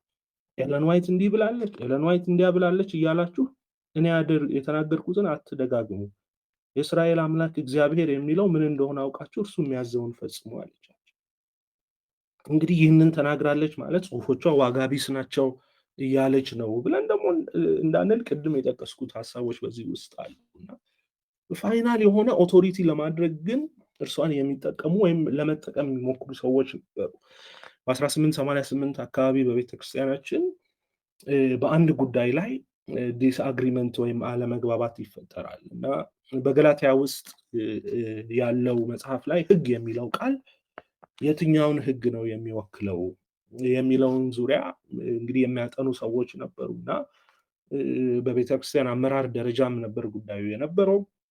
ገላትያ መጽሐፍ ላይ ሕግ ተብሎ የተጠቀሰው ሜዳዊው ስርዓትን ነው የሚል ግሩፕ ነበረ። በሌላ ግሩፕ ደግሞ ነው ሕግ የሚለው ሙሉ ሕግን የሚመለከት ነው የሚልን ሐሳብ አነሳና እንግዲህ በዚህ ጉዳይ ላይ ብዙ ሐሳብ ሲሰጡ በተለይ ሁለቱም ወገን የሚያሳትሟቸው መጽሔቶች ነበሩና በዛ ዙሪያ ሁለቱም ሐሳቦችን ይሰጡ ነበር እና የዚህን ጊዜ ጻፉላት። በቃ በዚህ ጉዳይ ላይ እንደውም ከዚህ በፊት የሆነ የጻፍሽው ነገር እንዳለ ትዝ ይለኛል አለ አንዱ ሰው እና ስላለ በቃ ንገሪኝ፣ የእግዚአብሔር መንፈስ እንዲህ ነው ያለው ብለሽ ፋይናል የሆነ ንገሪንና ፍቺልን የሚልን ጥያቄ እርሷ ያቀረቡ እና የመለሰችላቸው መልስ ግን እንደዚህ የሚል ነበር። እዛ ወደ መጽሐፍ ቅዱሳችሁ ተመልከቱ፣ እግዚአብሔር በዚህ ጉዳይ ላይ የሰጠኝ መመሪያ የለም። እንደው በፊትም ሰጥቶኝ ከሆነ እንግዲህ አሁን ከአእምሮዬ ወስዶታል። ስለዚህ ምንም ላደርግ አልችልም። በቃ መጽሐፍ ቅዱስ ምን እንደሚል ራሱ መጽሐፍ ቅዱስ ላይ ሄዳችሁ ተመልከቱ እንጂ እሷ እንዲህ ብላለች፣ እሷ እንዲህ እኛን ነው የምትደግፈው፣ እኔን ነው የምትደግፈው ለማለት ወደዚህ አታምጡ ብላ ስትነግራቸው እናያለን። መጽሐፍ ቅዱስ የአስተምህሮ መሰረት እንደሆነ እርሷ ራሱ ደጋግማ የጠየቀችው። ብዙ ሰዎች ኦቶሪቲ ለማግኘት ወደዛ መስመር ይሄዳሉ። አዎን ይሄዳሉ። ይሄ ነገር ግን ተገቢ ነው እንግዲህ እንደ እርሷ ንግግር ከሆነ አይደለም። ነገር ግን እንዳልኳቸው ይህ ማለት መልእክቶቹ አስፈላጊ አይደሉም ማለት አይደለም። ሳራሳ ቅድም የጠቀስኩላችሁን ሐሳብ አይታል ስትናገር ከእርሷ ውስጥ አይተናል እና በእግዚአብሔር መንፈስ ምሪት የተሰጠኝ ነው፣ እነዚህን ምስክርነቶች እግዚአብሔር እያሳየኝ ያቀረብኩላችሁ ነው ብላ በዛ ውስጥ ስትናገር ተመልክተናል እና ይህንን ዋና የሆነ ፕሪንሲፕል መጽሐፍ ቅዱስ የአስተምህሮዎች ሁሉ የመጨረሻ መመሪያ እና መዳኛ እንደሆነ እሷ ራሱ በጽሁፎቿ ውስጥ አስጠቅሳለች። የቤተክርስቲያንም አቋም ይህ እንደሆነ ልናውቅ ያስፈልጋል። ቅድም ወደ ጠቀሰችው ሐሳብ እና ወደ አነሳሁት ክፍል ስመጣ ሳለ እንግዲህ የሚቃረኑ የሚመስሉ ስቴትመንቶች ናቸው፣ ግን የሚቃረኑ ሳይሆን ኮምፕሊመንተሪ ናቸው። አንደኛውን ከአንደኛው ጋር አብረን ስንመለከት ወይም ደግሞ ስናነበው ሙሉ የሆነውን ምስል እናገኛለን ማለት ነው። ይህ ለመጽሐፍ ቅዱስም የሚሰራ ነው። መጽሐፍ ቅዱስ መዳናችንን ስትመለከቱ ሳለ በተለያየ መልኩ ሲገልጠው ታያላችሁ። ወደ ኤፌሶን ምዕራፍ 2 ቁጥር 4-5 ስታነቡ በጸጋ ድናችኋል ብሎ አውሪስት የተባለውን ቴንስ ይሄ የተጠናቀቀ ያለቀ አክሽን የሚጠቀምበትን የግሪክ ቴንስ ጳውሎስ ሲጠቀም በዚህ ውስጥ ታያላችሁ። ራሱ ጳውሎስ ደግሞ ፊልጵስዩስ ላይ ይመጣና መዳናችሁን በመንቀጥቀጥ ፈጽሙ ይላቸዋል። ፊልጵስዩስ ምዕራፍ 2 ባለሳሳት ከቁጥር 10 ወይ 11 ላይ ይመስላል። ይሄ ማለት መጽሐፍ ቅዱስ እርስ በርሱ ይቃረናል ማለት ነው? ይጋጫል ማለት ነው? ኖ አይደለም። ነገር ግን ኮምፕሊመንተሪ ነው መጽሐፍ ቅዱስ። ይህ መጽሐፍ ቅዱስ ከኃጢአት ጋር ስላለን ግንኙነት ስትመለከቱ የተለያዩ ኮንሴፕቶችን ሲያነሳ ታያላችሁ። በአንድ በኩል የኃጢአትን ቅጣት እና የኃጢአትን ኩነኔ በተመለከተ ይሄ አሁን የጠቀስኩትን አውሪስት የሆነውን አክሽን ወይም ቴንስ ያው በግሪኩ አውሪስት ይሉታል። ይሄ ምናልባት ከኛ ጋር ፕሬዘንት ፐርፌክቱ ጋር የሚመሳሰል ሆኖ ነው የምናገኘው። የተጠናቀቀ አድርጎ ያስቀምጠዋል። በጸጋ ድናችኋል ይላል። በሮሜ ምዕራፍ 3 ምዕራፍ 4 ስንመለከት ሳለ የተጠናቀቀ አድርጎ ሲያስቀምጠው ታያላችሁ። ከዛ በኋላ ወደ ሮሜ ምዕራፍ 7 ምዕራፍ 8 ላይ ሄዳችሁ ስትመለከቱ ሳለ ደግሞ ኦንጎይንግ የሆነ ኮምፖነንትም እንዳለው መዳን እንዲናገር በቃ ማን ነው አሁን ከዚህ ውስጥ የሚያወጣኝ ብሎ ጳውሎስ ሲታገል በዛ ውስጥ አገኛል። ባለው ልምምድ ውስጥ ከኃጢአት ኃይል እግዚአብሔር እያዳነው እንደሆነ ይሄ ኮንቲኒየስ የሆነ ከኃጢአት ኃይል የመዳንን እውነት ደግሞ በሮሜ መጽሐፍ ምዕራፍ 7 ምዕራፍ 8 ውስጥ አገኙታል። ከዛ ደግሞ ከፍ ይልና በፊልጵስዩስ መጽሐፍ ምዕራፍ 3 መጨረሻውን ክፍል ስናነብ ሳለ መዳናችንን ደግሞ ፊውቸር የሚመጣ አድርጎ ያሳያል። እኛ ሀገራችን በሰማይ ነው ካለ በኋላ የሚመጣልንን ያዳኛችንን መገለጥ እንጠባበቃለን ይላል። የዛኔ ደግሞ ይሄ የተዋረደው ስጋችን ክቡር ስጋውን እንዲመስል ያደርገዋል ብሎ ሮሜ 8 ላይ ስታነቡ በቃ ፍጥረት እየተጠባበቀ ነው አሁን ከዚህ ባርነት የሚወጣበትን ክርስቶስ መጥቶ የሚገላግለውን ከዚህ ኃጢአተኛ ስጋ ነፃ የሚያወጣውን እየፈለገ ነው ብሎ መጽሐፍ ቅዱስ ይነግራል። አንዱን ብቻ ወስደን ስናየው ወይም ሁለቱን ለየብቻ ስናወዳድር ተቃራኒ የሚመስሉን ሐሳቦች ተቃራኒ ሳይሆን ኮምፕሊመንተሪ ናቸው። መጽሐፍ ቅዱስ በአንድ ሐሳብ ዙሪያ የሚሰጠውን እውነት ለማወቅ ሙሉውን ሐሳብ ልንወስድ ያስፈልጋል እና ከዚህ አንጻር ነው እሷም በአንድ ጉዳይ ላይ የጻፈችውን ሙሉ ሐሳብ ለማግኘት ሙሉ በዛ ጽሑፍ ዙሪያ የጻፈችውን ነገሮች ልናይ ያስፈልጋል የሚለውን ሐሳብ ያነሳል። ስለዚህ ይሄ ኮምፕሊመንተሪ የሆነውን አስተሳሰብ ነው ልናይ የሚያስፈልገን እና መጽሐፍ ቅዱስን ስንመለከት በእንደዚህ አይነት እውነቶች የተሞላ እንደሆነ ታገኙታላችሁ። ከፍርድም ጋር በተያያዘ በእንደዚህ አይነት እውነቶች ውስጥ የተሞላ ነው። ክርስቶስ ኢየሱስ ራሱ በዮሐንስ ወንጌል ምዕራፍ 3 ከቁጥር 30-31 ላይ ይመስለኛል እና በልጁ በክርስቶስ ኢየሱስ ያመነ አይፈረድበትም፣ በልጁ ግን ያላመነ እርሱ አሁን ተፈርዶበታል ይላቸዋል። ከዛ በኋላ ደግሞ አሁንም ይመጣና ምዕራፍ 5ን ስታነቡ ሳለ ክርስቶስ ኢየሱስ የተናገረውን በዛ ውስጥ አገኛላችሁ። መልካም ያደረጉ ለሕይወት ትንሣኤ፣ ክፉ ያደረጉ ለሙታን ትንሣኤ የሚነሱበት ዘመን ይመጣል። ጳውሎስም ደግሞ እንደዚሁ ይመጣና ገና ሁላችን በፍርድ ወንበር ፊት እንቆማለን ብሎ አንደኛ ቆሮንቶስ ምዕራፍ 6 ላይም ሲጠቅስ ከዚህ ውስጥ አላላችሁ። ስለዚህ ኮምፕሊመንተሪ የሆኑ መጽሐፍ ቅዱሳዊ ሐሳቦችን ነው የምናገኘው። ለዛ ነው ሙሉውን እናንብ ያለው። የእሷንም ጽሑፍ በዚህ መልኩ አድሬስ ልናደርገው ያስፈልጋል። ስፔሲፊካሊ ወደ ቅድሙ ጥቅስ ስመለስ ሳለ እነዚህን ኮምፕሊመንተሪ ሐሳቦች ነው የምናገኘው። ማለት በጉዳዩ ዙሪያ የተቃረኑ የሚመስሉ ነገር ግን እርስ በእርስ የሚደጋገፉ ሁለት ሐሳቦችን ታገኛለህ። በክርስቶስ የማዳን ተግባር ክርስቶስ ባለበጣሉ ላይ ስትናገር ቅድም ያነሳውትን ጥቅስ አይታችኋል። ይሄ ክርስቶስ አይጥልም የሚለውን ሐሳብ ለዛች ስትጽፍ ተናገረችው። you are assured as if you are inside the city of God አለች። ጳውሎስ ራሱ እንደተናገረ ነው። በሰማያዊ ስፍራ አስቀመጠን ብሎ እንደተናገረ ያን ያህል አሹርድ ነሽ የክርስቶስን ማዳን በተመለከተ በቃ ክርስቶስ የያዘውን እጅ አይጥልም እያለች ነው። በዚህ ምክንያት አሹርድ ነሽ አለች። at the same time ግን ስትናገር ቅድም ኮንቴክስቱን ነው ያነሳሁት። ጴጥሮስ ሴፍ ነኝ ብሎ ሲያስብ ወደ ሰልፍ ኮንፊደንስ መራው። ያ ደግሞ ያሳየው ነገር እኔ ደህና ነኝ አለው። ሌላው ሁሉ ቢክድህ እኔ ግን አልክድህም አለው። በቃ እኔ እኮ ከአንተ ጋር ለዘላለም እከተልሃለሁ እያለ ነው ጴጥሮስ። ይህንን የተናገረ ጴጥሮስ ግን የመጣው የደረሰበት ነገር ግን ውድቀት ነበር። አዳኙን እንደ ካደ ከዛ ውስጥ እናያለን። ስለዚህ የተናገረችው ሐሳብ ይሄ ነው። ኪ ፖይንቷን ልክ ቅድም ወንድሜ ከጠቀስካት ጥቅስ በላይ እናገኛታለን። never can we safely put confidence in self or feel, you know. በራስ መተማመን አንችልም፣ በስሜታችንም መታመን አንችልም። የዳንኩ ደህና እንደሆንኩ ስለተሰማኝ ደህና ነኝ ማለት አይደለም። ስሜቴ አይደለም ይህንን የሚነግረኝ የእግዚአብሔር ቃል ነው የሚነግረኝ ያለች የእግዚአብሔር ቃል የሚለውን ኦፍ ኮርስ እኔ ነኝ አድ ያደረኩት። ከዛ ደግሞ ትቀጥላለች that we are secure against temptation ከቴምፕቴሽን ሴኪዩር ነን ማለት አይደለም። ምንም ፈተና ቢመጣ አይጥለኝም ልንል አንችልም።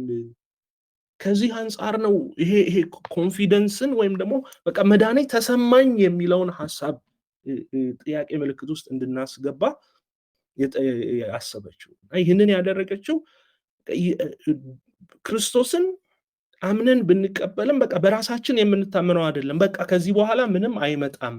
በሌላ አነጋገር ዋንስ ሴቭድ ኦልዌይስ ሴቭድ የሚባል አይነት አስተሳሰብ የለም እያለችን ነውና ከዚህ አይነት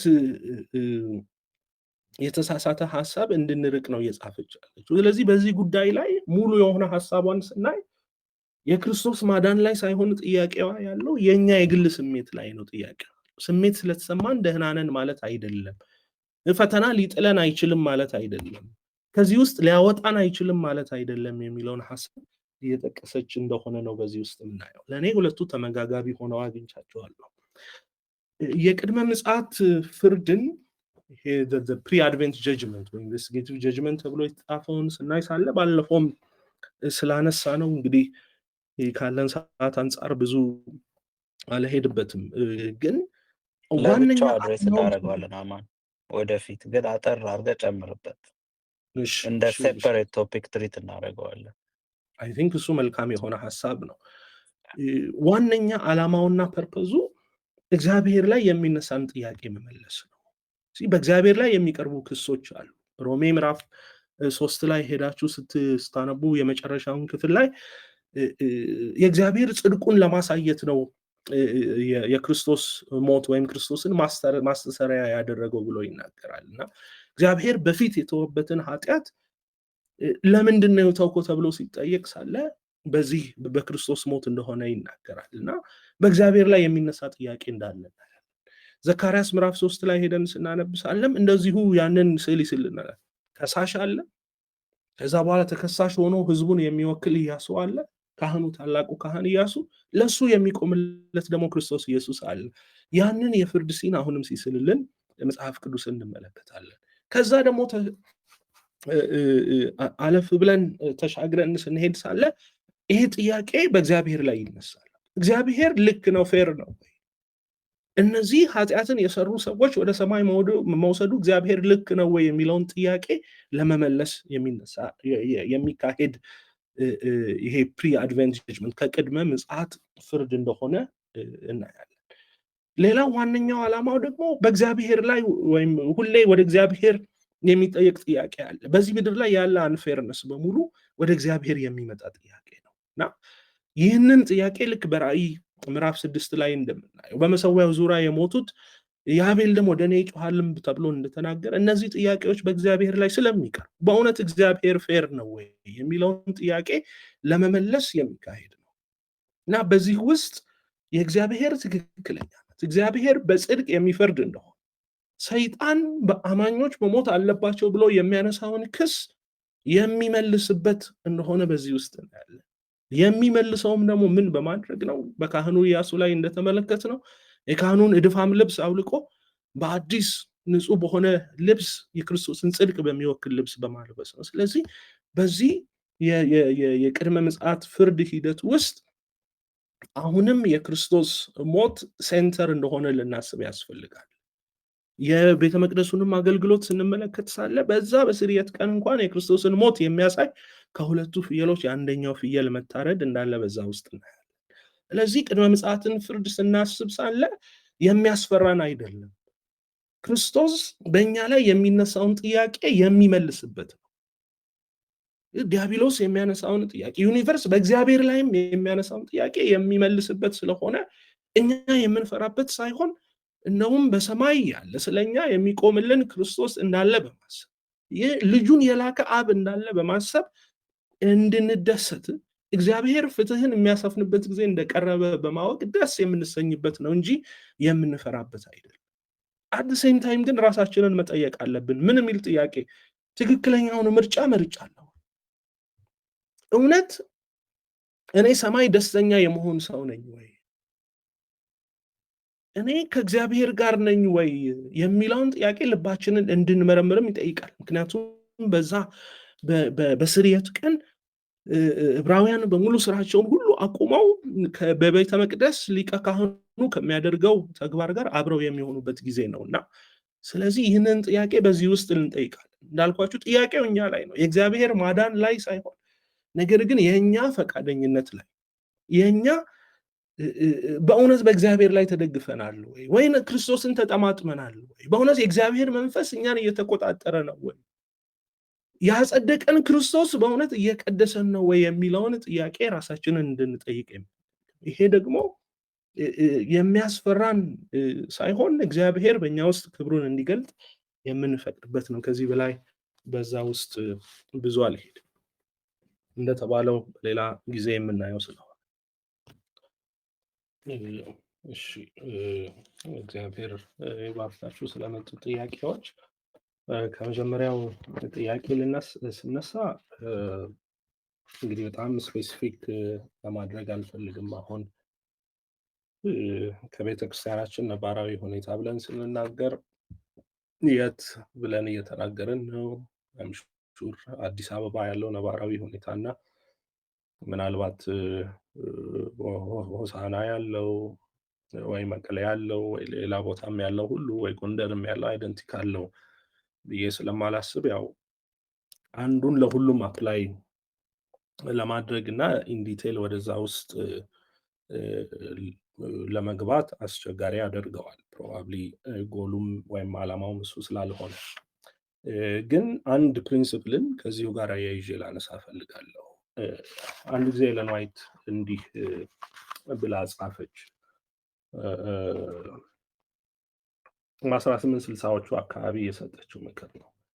ሴቶች ቀሚሳቸውን 20 ሴንቲሜትር ገደማ ወደ ላይ ከፍ ማድረግ አለባቸው ብላለች። እና እንግዲህ ሴቶች ቀሚሳቸውን ወደ አይ ቲንክ 6 ኢንች ባለሳሳት ወይ ወደ 7 ኢንች አካባቢ ነው የሚሆነው። እንግዲህ ወደ 20 ሴንቲሜትር አካባቢ ከፍ ማድረግ አለባቸው ብላ የጻፈችው አለ። እና አሁን እንግዲህ ኢማጂን አድርጉ ለዘመናችን ላለው አለባበስ ይህንን ምክር አንስታችሁ ሙሉ በሙሉ አፕላይ እናድርገው ብትሉት እንግዲህ በዘመናችን ያለው ቀሚስ የት ጋር ነው ያለው?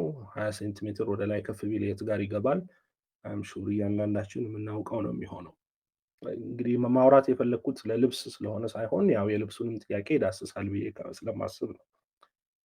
ነገር ግን ይህ መልእክት የተሰጠበትን አውድ ስንመለከት የተጻፈበትን ጊዜና ቦታ በኤለን ዋይት ዘመን የነበረውን ጊዜ የነበረውን ቦታ ስናይ እንዲህ የሚልን ሐሳብ በዛ ውስጥ እናገኛለን። በጊዜ የነበረውን ችግር ነው የምትመለከተው እና በጊዜው የነበሩት ቀሚሶች ረዝመው መሬት ላይ የሚጎተቱ ነበሩ። በቃ ልክ አሁን በዘመናችን የሙሽራ ልብስ ተብሎ የሚጎተት ልብስ እንደሚሰራው ማለት ነው። ይሄ ቪክቶሪያን የተባለው ኤራ የተለመደው እንደዚህ አይነት ልብሶች ነበሩ፣ መሬት ላይ የሚጎተቱ እጅግ በጣም ረዥም ነበር እና ከፈረስ እና ከጋሪ በሚወርዱበት ጊዜ በጊዜው ቆሻሻ ይጠርጉ ነበረ። እና ይሄ ብቻ ሳይሆን ሌላም ችግር ነበረበት አለባበሱ። ስለሱ ስትናገር እንደዚህ ትላለች፣ ፋሽን ካመጣቸው ብኩንና አካላዊ ችግሮች አንዱ መሬት የሚጠርገው ቀሚስ ነው። ቆሻሻ፣ ምቾት የለሽ፣ ለስራ እንቅፋት የሆነና ጤናን የሚጎዳ ከዚህም በላይ ብዙ ችግሮች ያሉበት ነው ብላ ትላለች። ያችሁ መልእክቷ በጣም ገጣሚ የሆነው ይሄ ቃል በቃል ገጣሚ የሆነው በጊዜው ለነበረው ለዛ ችግር ነው። ነገር ግን ከመልእክቷ ጀርባ ያለውን ፕሪንሲፕል ስትመለከቱ ዘላቂ ለሆነ ወይም ደግሞ ከዛ ዘመን ተሻግሮ ላለ ለሌላ ዘመንም አፕላይ የሚደረግ እንደሆነ ታያላችሁ። ምንድን ነው ችግሩ አለች። የዛ ልብስ አንደኛ ፋሽን ያመጣው ብኩንነት አንድ አካል ነው። በዛ ያ ልብስ እንግዲህ ብኩንነትን የሚያሳይ ነው ማለት ነው። እንግዲህ ሰው ፕሪንሲፕሉ ትቃወም የነበረው ፕሪንሲፕል እሱ ነው። ሁለተኛ ለስራ እንቅፋት የሆነ አለባበሱ። እነዚህ ፕሪንሲፕሎች በዚህ ውስጥ አሉ። ሶስተኛ ጤናን የሚጎዳ ነው ማለት ነው። እነዚህ ፕሪንሲፕሎች በዚህ በአለባበስ ውስጥ አሉ። ፕሪንሲፕሎቹ ዘላቂ ናቸው። ቃል በቃል ምክሯ ለዚህኛው ኬዝ አፕላይ ላያደርግ ይችላል አሁን ላለንበት ዘመን። ፕሪንሲፕሉ ግን የተነገረበትን ፕሪንሲፕል ስናይ ለሁሉም አፕላይ ያደርጋል ብዬ አስባለሁ። ስለዚህ ዛሬም በዘመናችን እንግዲህ እነዚህ ብቻ ናቸው እያልኩ አይደለም ፕሪንሲፕሎቹ፣ ከዚህ ኤግዛምፕል እየወሰድኩ ነው። አለባበስን በተመለከተ ፋሽንን ከመከተል ከብኩንነት ይህንን ዓለም ከመምሰል ጋር የተያያዘ ነው ወይ? ገንዘብ ከማባከን ብዙ ገንዘብ ከማውጣት ጋር የተያያዘ ነው ወይ? ዛሬ አለባበሳችን ምቾት የለሽ ነው ወይ? ይሄ አለባበሳችን አንድ ጊዜ ሰውነትን ጥብቅ የሚያደርጉ የደም ዝውውርን ሁሉ የሚገቱ አይነት አለባበሶች አሉ። ለስራ እንቅፋት የሆነ ጤና ላይ ጉዳት የሚያመጣ ነው ወይ የሚሉትን ፕሪንሲፕሎች ይዘን ዛሬ ላይ ያሉትን አለባበሶች በዚህ ልንመዝን እንችላለን። ምናልባት ስለ ልብስ የተነሳውን ጥያቄ በዚህ ፕሪንሲፕል መሰረት መዳኘት እነዚህ ፕሪንሲፕሎች ዘመን ተሻጋሪ እንደሆኑ ከዚህ ውስጥ ልናስተውል እንችላለን። ስለዚህ አንዱ ያተረጓጎም መርሃችን ይሄ ነው። ጊዜውና ቦታውን የምክሩን የተሰጠውን መልእክት ጊዜና ቦታውን በሚገባ ከተገነዘብን በኋላ ቃል በቃል ምናልባት በዘመናችን አፕላይ ማድረግ ባንችል ፕሪንሲፕሉ ግን በዘመናት መካከል የሚደረግ ነው። ከዚሁ ጋር በተያያዘ አንድ ሌላ ፕሪንሲፕል ጨምሬ ወደ ወንድሜ ሳምሶን ጥያቄ እመጣለሁ። አንድ ጊዜ አቮንዴል የሰባለ ትምህርት ቤት ነበረ። በአብዛኛው ሃይ ስኩል ወይም ደግሞ ከሃይ ስኩል እና ከዛ በታች ያለ ትምህርት ቤት ነው እና ስለዛ ትምህርት ቤት በ1897 ላይ ስትጽፍ እንደዚህ ብላ ነበር። ወጣት ወንዶች ከሴቶች ጋር የፍቅር ግንኙነት እንዲፈጥሩ መፍቀድ አንችልም፣ የለብንም አለች። እና ይሄ በአቮንዴል ለነበረው ትምህርት ቤት የሰጠችው መልእክት ነበር እና ደግማ ስትጽፍ ናለች። በዘመድ መጠቃቀም፣ ያልተገቡ ቁርኝቶችና የፍቅር ግንኙነቶች በዚህ በአቮንዴል ትምህርት ቤት እንዳይኖሩ ለማድረግ ብዙ ደክመናል። በምንም አይነት ከትምህርታቸው ጋር እንዲያያዝ እንደማንፈቅድ ለተማሪዎቹ ግልጽ አድርገናል። በዚህ ጉዳይ ላይ አቋማችን ከአለት የጠነከረ ነው አለች።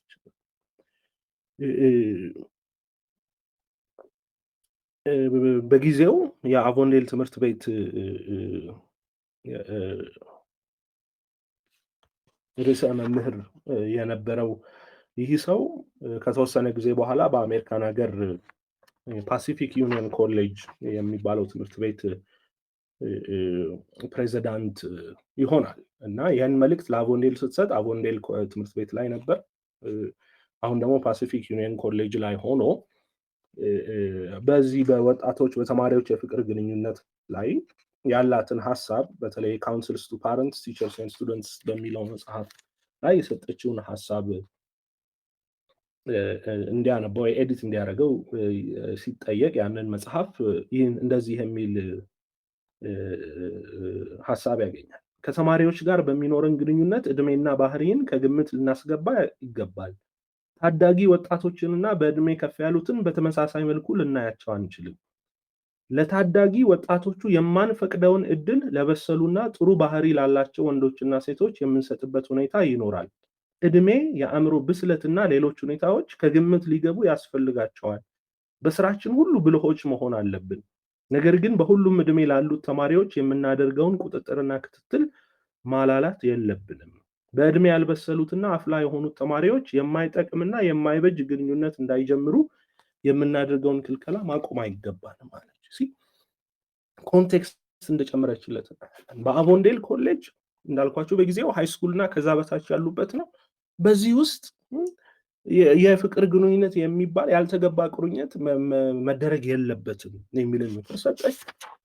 በኋላ ግን ጀነራል የሆነውን ምክሯን ካውንስል በምትሰጥበት ጊዜ ኮንቴክስቱን በጠበቀ ሁኔታ ከእድሜና ከብስለት ጋር ተያያዥ በሆነ ሁኔታ ክልከላው ከሱ ጋር በተያያዘ ሁኔታ መደረግ እንዳለበት ይህንን ምክር ለጊዜውና ለቦታው ገጣሚ የሚያደርጉ ካውንስሎች እንደሰጡት እናያለን እና ስለዚህ የተነገሩበትን ጊዜና ቦታ በሚገባ ልናስብ ያስፈልጋል ለማለት ነው።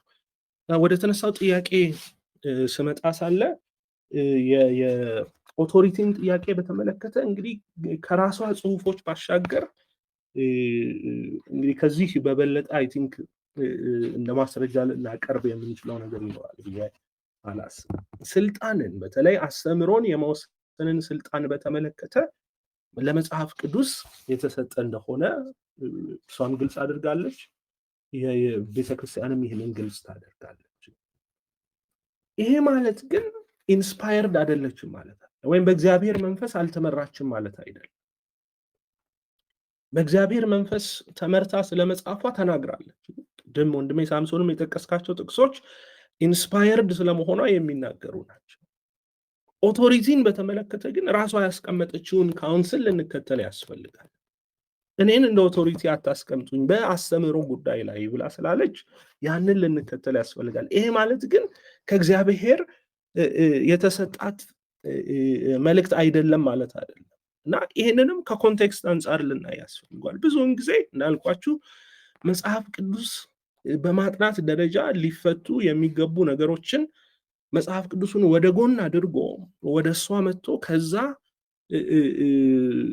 አቋራጭ መንገድ ለማግኘት የሚፈልጉትን ሰዎች ዲስካሬጅ ታደርግ ነበር።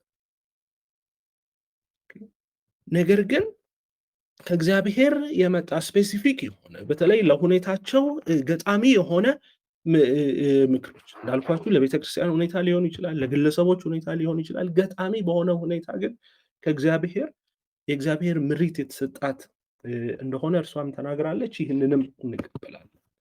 ይህንን ለምንድን ነው የምንቀበለው? እንዳልኳቸው አንድ ነቢይ በሚባለው መፈተኛ ውስጥ ባለፈው ፓስተር አይጠገብ አነሳ ውስጥ ያንን በዝርዝር ስለተመለከትን የስህተት አልባነትን በተመለከተ አይ ቲንክ በጥንቃቄ ልንመለከት ያስፈልገዋል እና የተለያዩ ኮንሰፕቶችን ልናይ ያስፈልጋል እና ኢንፋሊቢሊቲ እና ኢንኤራንሲ የተባሉ ነገሮች አሉ እና እነዚህን ሁለት ኮንሰፕቶች ያው አማርኛችን ስህተት አልባ ወይም ለስህተት አንድ ስህተት የሆነ ቃል ስላለው ነው። እንግሊዘኛው ምናልባት በሌላ መንገድ ሲያስቀምጠው እናያለን እና ኢንፋሊብል የሚለውን ቃል ሲተረጎም ሊሳሳት የማይችል የማይሳሳት የመውደቅ ስህተት የመስራት ዝንባሌ የሌለው ብሎ ያስቀምጣል። ኢንኤራንት የሚለውን ደግሞ ምናልባት ሕጸጽ የሌለው የሚለው ቃል የበለጠ ይተረጉመዋል ብዬ አስባለሁ። ግን እንዳልኳቸው አማርኛው በበለጠ ሊገልጽልን ምናልባት ትንሽ አነስ ይላል ብዬ አስባለሁ። ስለራሷ ጽሁፎች ስትናገር የኔ ጽሁፎች ስህተት አልባ ናቸው ብላ ተናግራለች ወይ ብለህ ስትል እንደዚህ ትላለች። ሴሌክትድ ሜሴጅስ ቅጽ 1 ገጽ 37 ላይ ስህተት አልባ ነኝ ብዬ ተናግሬ አላውቅም። ስህተት አልባ እግዚአብሔር ብቻ ነው። እግዚአብሔርና ሰማይ ብቻ ነው ስህተት አልባ ብላ ትናገራለች። ደግማ ገጽ 416ም የእግዚአብሔር ቃል ስህተት አልባ ነው ብላ ተናግራለች እና ፎከሷን ወደዚህ ወደ እግዚአብሔር ቃል እያተኮረች እንደሆነ በሚገባ ልንገነዘብ ያስፈልጋል። ይሄ ኢንፋሊቢሊቲ የእግዚአብሔርን ፈቃድ በመግለጽ ደረጃ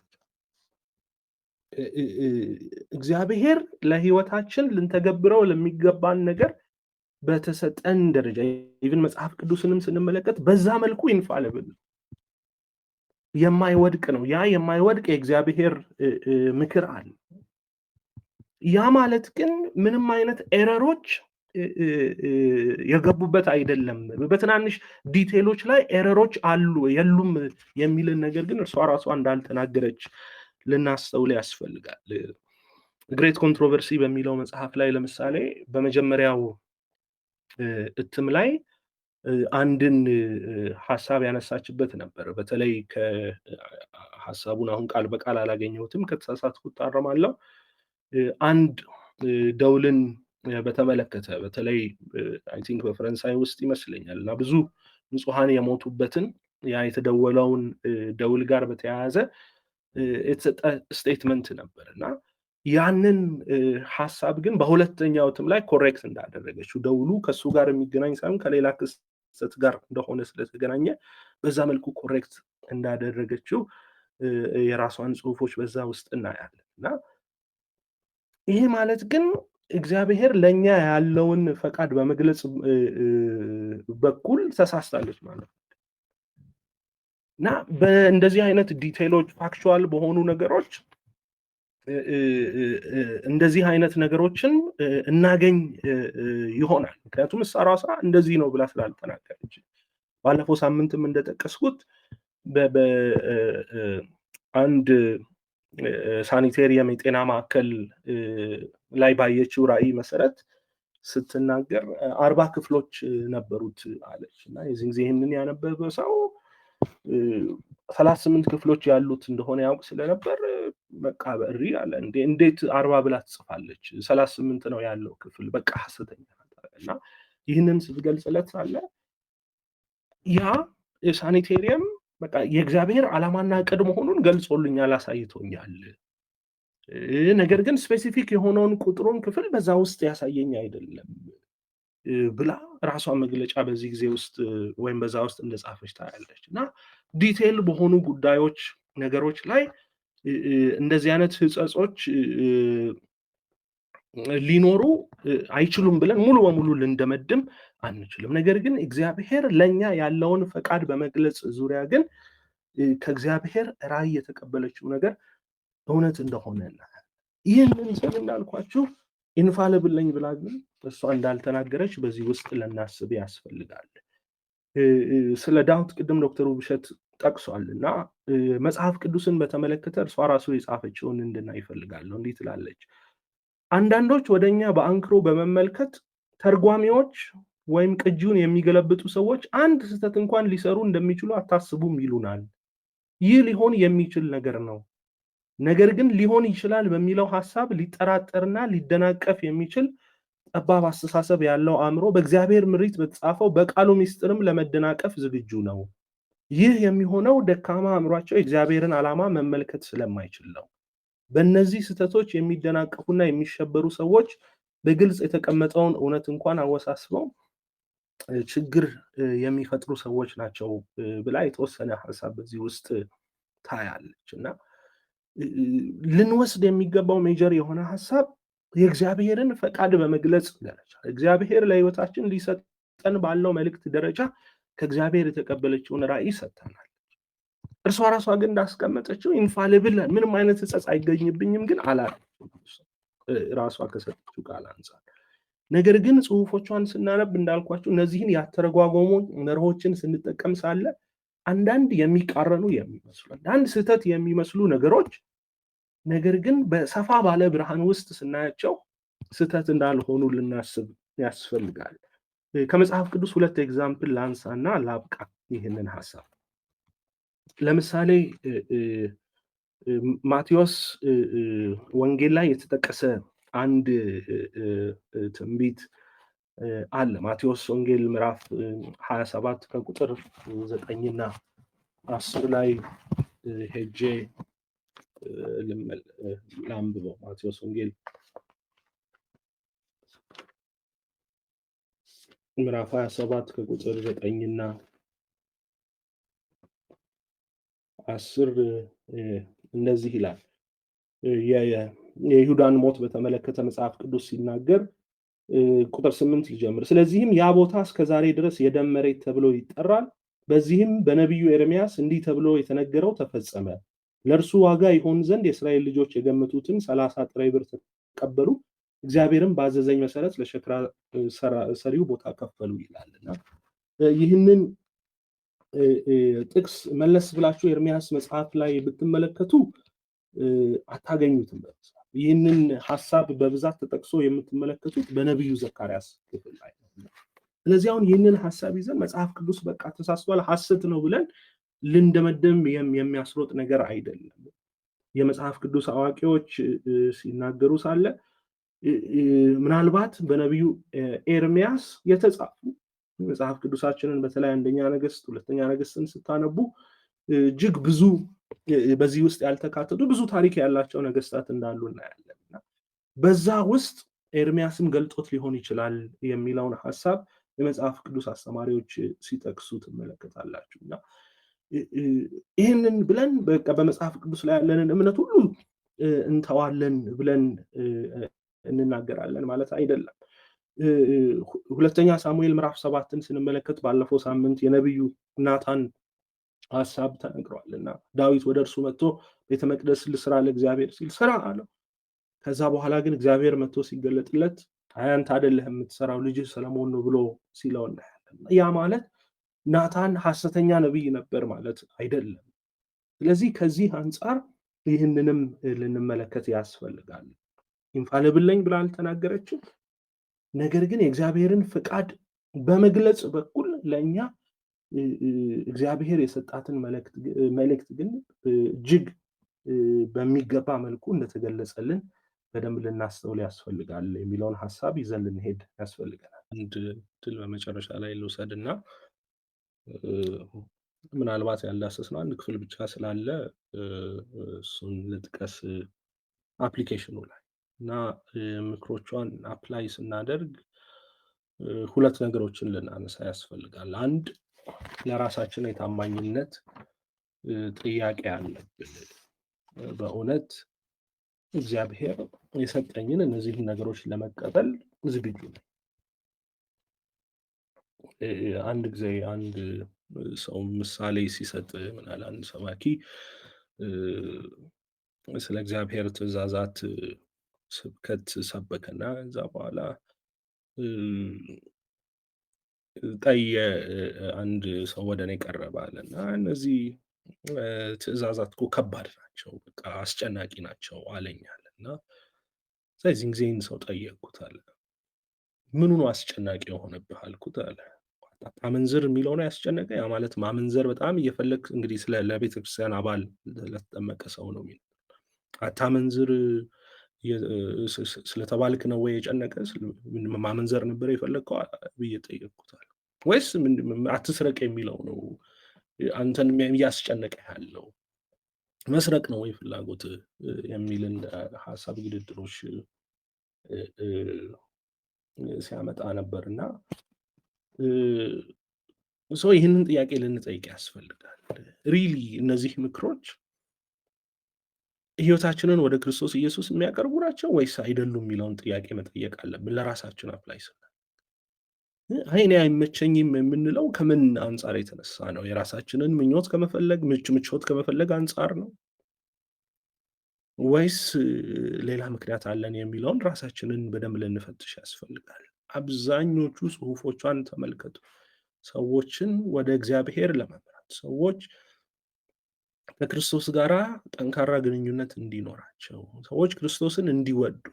በእውነት እኔ እስከዛሬ ካነበብኳቸው መጽሐፎች ውስጥ ስቴፕስ ቱ ክራይስትን የመሰለ መጽሐፍ አላገኘሁም። ይሄ የግል ምርጫዬ ነው፣ ደግሞ እንደሌላ ነገር እንድትወስዱት አይደለም። ግን ሰዎች ከክርስቶስ ጋር ያላቸውን ግንኙነት እንዴት መሆን እንዳለበት፣ በቃ የክርስትናን ህይወት እንዴት አድርጋ እንደምትገልጸው በዛ ውስጥ ታገኛላችሁ። እና ይህንን ጥያቄ ራሳችንን በእውነት ልንጠይቅ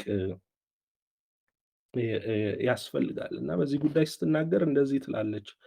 ከሀሳቦቹ ጋር ሲስማሙ ምስክርነቶቹን እንዳመናችሁ አድርጋችሁ ታቀርባላችሁ። የእናንተን ሀሳብ የሚደግፍ አረፍተ ነገር በመጠምዘዝ የራሳችሁን አቋም ታጠናክርላችሁ። ስህተታችሁን የሚያርም ብርሃን በሚሰጥስ ጊዜ እንዴት ነው ምስክርነቶቹ ከእናንተ ሀሳብ በተቃራኒ ሲናገሩ አየር ላይ እንዲዋልሉ ታደርጋላችሁ ትላለች። እና እውነት ፌስፉል ነን ወይ? ከኛ ጋር ስላልተስማማ ነው ወይ ከምንፈልገው ከልብ ሀሳባችን ጋር ስላልጣምን ነው ወደ ጎን ልናደርግ የፈለግ ነው? ይህንን ጥያቄ ለራሴም ለእያንዳንዳችንም ልናነሳ ያስፈልጋል። እግዚአብሔር የሰጠንን ምክር ለምን አንተረጉም በሚል ዙሪያ። ከዛ ደግሞ የሚነሳ ሌላ ጥያቄ አለ። ምክሮችን በሌሎች ህይወት ላይ መተግበር የሚል ሀሳብ። በዚህ ጉዳይ በጣም ጥንቃቄ ልናደርግ ያስፈልጋል። ስለዚህ ጉዳይ ስትናገር እንደዚህ ብላ ተናግራለች። የሰውን ስህተት ጠቋሚ አትሁኑ። የሞተ አካል ፍለጋ የሚያነፈንፉ ጥንብ አንሳዎች ሞልተዋል። እኛ ግን ይህንን አንፈልግም። በሌሎች የሚታዩ ጉድለቶችን አንድ በአንድ ተከታትለው የሚነቅሱ ሰዎችን አንፈልግም። ዋነኛውን ተግባር ከፈጸማችሁ መስራት የሚገባችሁን ሁሉ ትሰራላችሁ። ዋነኛውን ተግባር ከፈጸማችሁ ይኸውም ለእውነት በመታዘዝ ሕይወታችሁን ካነጻችሁ ለሌሎች የምትሰጡት ኃይል ይኖራችኋል። ጌታ ይርዳችሁ ብላ ትላለች እና ምስክርነቶቿን ሌሎችን ለመደብደብ የምንጠቀምበት እንዳይሆን ያስፈልጋል። አንድ ጊዜ አንድ ሰው የእርሷን ጥቅሶች ከየቦታው ሰብስቦ ለማሳተም ጥያቄ ያቀርብላታል እና የዚህ ጊዜ ዝም አለች። ለጥያቄው መልስ አልሰጠችውም እና ከዛ ተመልሶ ጻፈላት እና እነዚህን ኮቶች አንድ ላይ ሰብስቤ ማሳተም እፈልጋለሁ የሚልን ጥያቄ ድጋሚ በደብዳቤ አብረዋት ለነበሩ ሰዎች ሲያቀርብ ከእርሷ ጋር የነበረ ሰው እንደዚህ ይለዋል። አይ መልስ ያልሰጠች ስላላየችው ሳይሆን በዚህ መልኩ እንዲታተሙ ስላልፈለገች ነው። ምክንያቱም ይላል አንዳንድ ሰዎች የእርሷን ምክሮች ሌሎችን ለመጉዳት መሳሪያ አድርገው እንዳይጠቀሟቸው በመፍራት ነው ትላለች እና ሌሎችን ለመጉዳት መሳሪያ አድርገን ልንይዝ አያስፈልግም። ፕራክቲካሊ የእርሷን ሕይወት ስትመለከቱ እንደዛ አልነበረችም። ምክሮቿን ለራሱ አፕላይ ታደርጋለች፣ ሌሎቹ ላይ ግን በግድ ለመጫን ወይ ሌሎችን ለመምታት የምትጠቀምበት አይደለም። ምክሮቿን በመተግበር ሂደት ውስጥ ከፍቅር የመነጨ ጥንቃቄ እጅግ አስፈላጊ እንደሆነ በዚህ ውስጥ ትናገራለች እና ይህንን የአፕሊኬሽን ጥያቄ ወደ ቤታችን ይዘን መሄድ ስለምፈልግ ነው። በተረፈ በዚህ ዙሪያ ከዚህም የበለጡ ብዙ ኢንተርፕሬቲቭ ፕሪንሲፕሎች አሉ። ጽሁፎቿን እንዴት እናንብብ፣ እንዴት እንረዳ የሚል መጽሐፍ ተተርጉሞ በአድቬንቲስት ቡክ ሴንተር በኢትዮጵያ ዩኒየን ግቢ ውስጥ ታገኙታላችሁ። ስለዚህ ከዛ ወስዳችሁ አይ ቲንክ ከዚህም የበለጡ ብዙ ፕሪንሲፕሎችን እና የተሟላ የሆነን ነገር እንድታገኙ ለማሳሰብ ወዳለው። እግዚአብሔር ይባርካችሁ። እሺ እንጸልይ። በዘላለም ዙፋን ከብረህና ተፈርተህ ለዘላለም ጸንተህ ያለ ታላቅና መሐሪ አምላክ ስለ መልካምነትህ ሁሉ እናመሰግናለን። ለእያንዳንዳችን ሁሉ ጊዜ የምታስበው በጎና መልካም ስለሆነ ያንንም ደግሞ በየዕለቱ በየደቂቃው ስለምታሳየን እናመሰግናለን። በእንደዚህ አይነት ሁኔታ ቃልህን እንድንማር እምነታችን በቃሎች ላይ እንዲመሰረት ይበልጥ ስለምናውቀው መናገር እንድንችል ይበልጥ እንድንረዳ ይህንን የከበረ ዕድል አሳልፈ ስለሰጠን አመሰግናለን። ጌታ ሆይ ይህንን ሀሳብ በልባቸው ስላስቀመጥክ ይህንን ያመነጩ ልቦች የተባረኩ ስለሆነ አመሰግናለሁ። አንተ የምትጠቀምባቸው ብዙ ልጆች ስላሉ እናመሰግናለን። በእነዚህ አይነት ሁኔታ ጊዜያቸውን ሰጥተው ሀሳባቸውን፣ ገንዘባቸውን፣ ብዙ ነገራቸውን ሰውተው የአንተን ቃል እንድንማር በእውነት ላይ የተመሰረተ እምነት እንዲኖረን ለእያንዳንዳችን በጎ የሆነ አስተዋጽኦ ማበርከት የቻሉትን ይህንን እድል ያመቻቹልንን ሁሉ አንተ እንድትባርካቸው፣ በዚህ የተሳተፉትን ሁሉ በተለየ መልኩ በረከት እንዲያገኛቸው ለምናለሁ። ዶክተር አማንን፣ ዶክተር ውብሸትን፣ ቅድስትን፣ ሌሎችንም ለዚህ ጉልህ አስተዋጽኦ ያበረከቱትን ሁሉ አንተ እንድትባርካቸው ለምናለሁ። እድሜያቸው፣ ዘመናቸው፣ ቤተሰባቸው የሚያስቡት ሁሉ በአንተ የተባረከ እንዲሆን ቀሪ ዘመናቸውንም ፍጹም እንድትጠቀም በቤትህ እንደጸኑ እድሜያቸውን እንዲያልቅ ለምናለሁ። ሁላችንም ደግሞ በሰማነው ጸንተን መኖር እንድንችል እምነታችን የማይናወጥ በጽኑ ዓለት የተመሰረተ ይሆን ዘንድ የምናውቀውን ደግሞ በድፍረት ለሌሎች ማስተላለፍ እንድንችል ሁሉ ጊዜ የታጠቀን እንድንሆን በጸጋ እንድትረዳን እንለምናለን። ምሽቱን አንተ ተረከብ፣ በሁሉ አትለየን። ስለ ስምህ ስትል ስማን፣ በክርስቶስ ኢየሱስ ስም አሜን።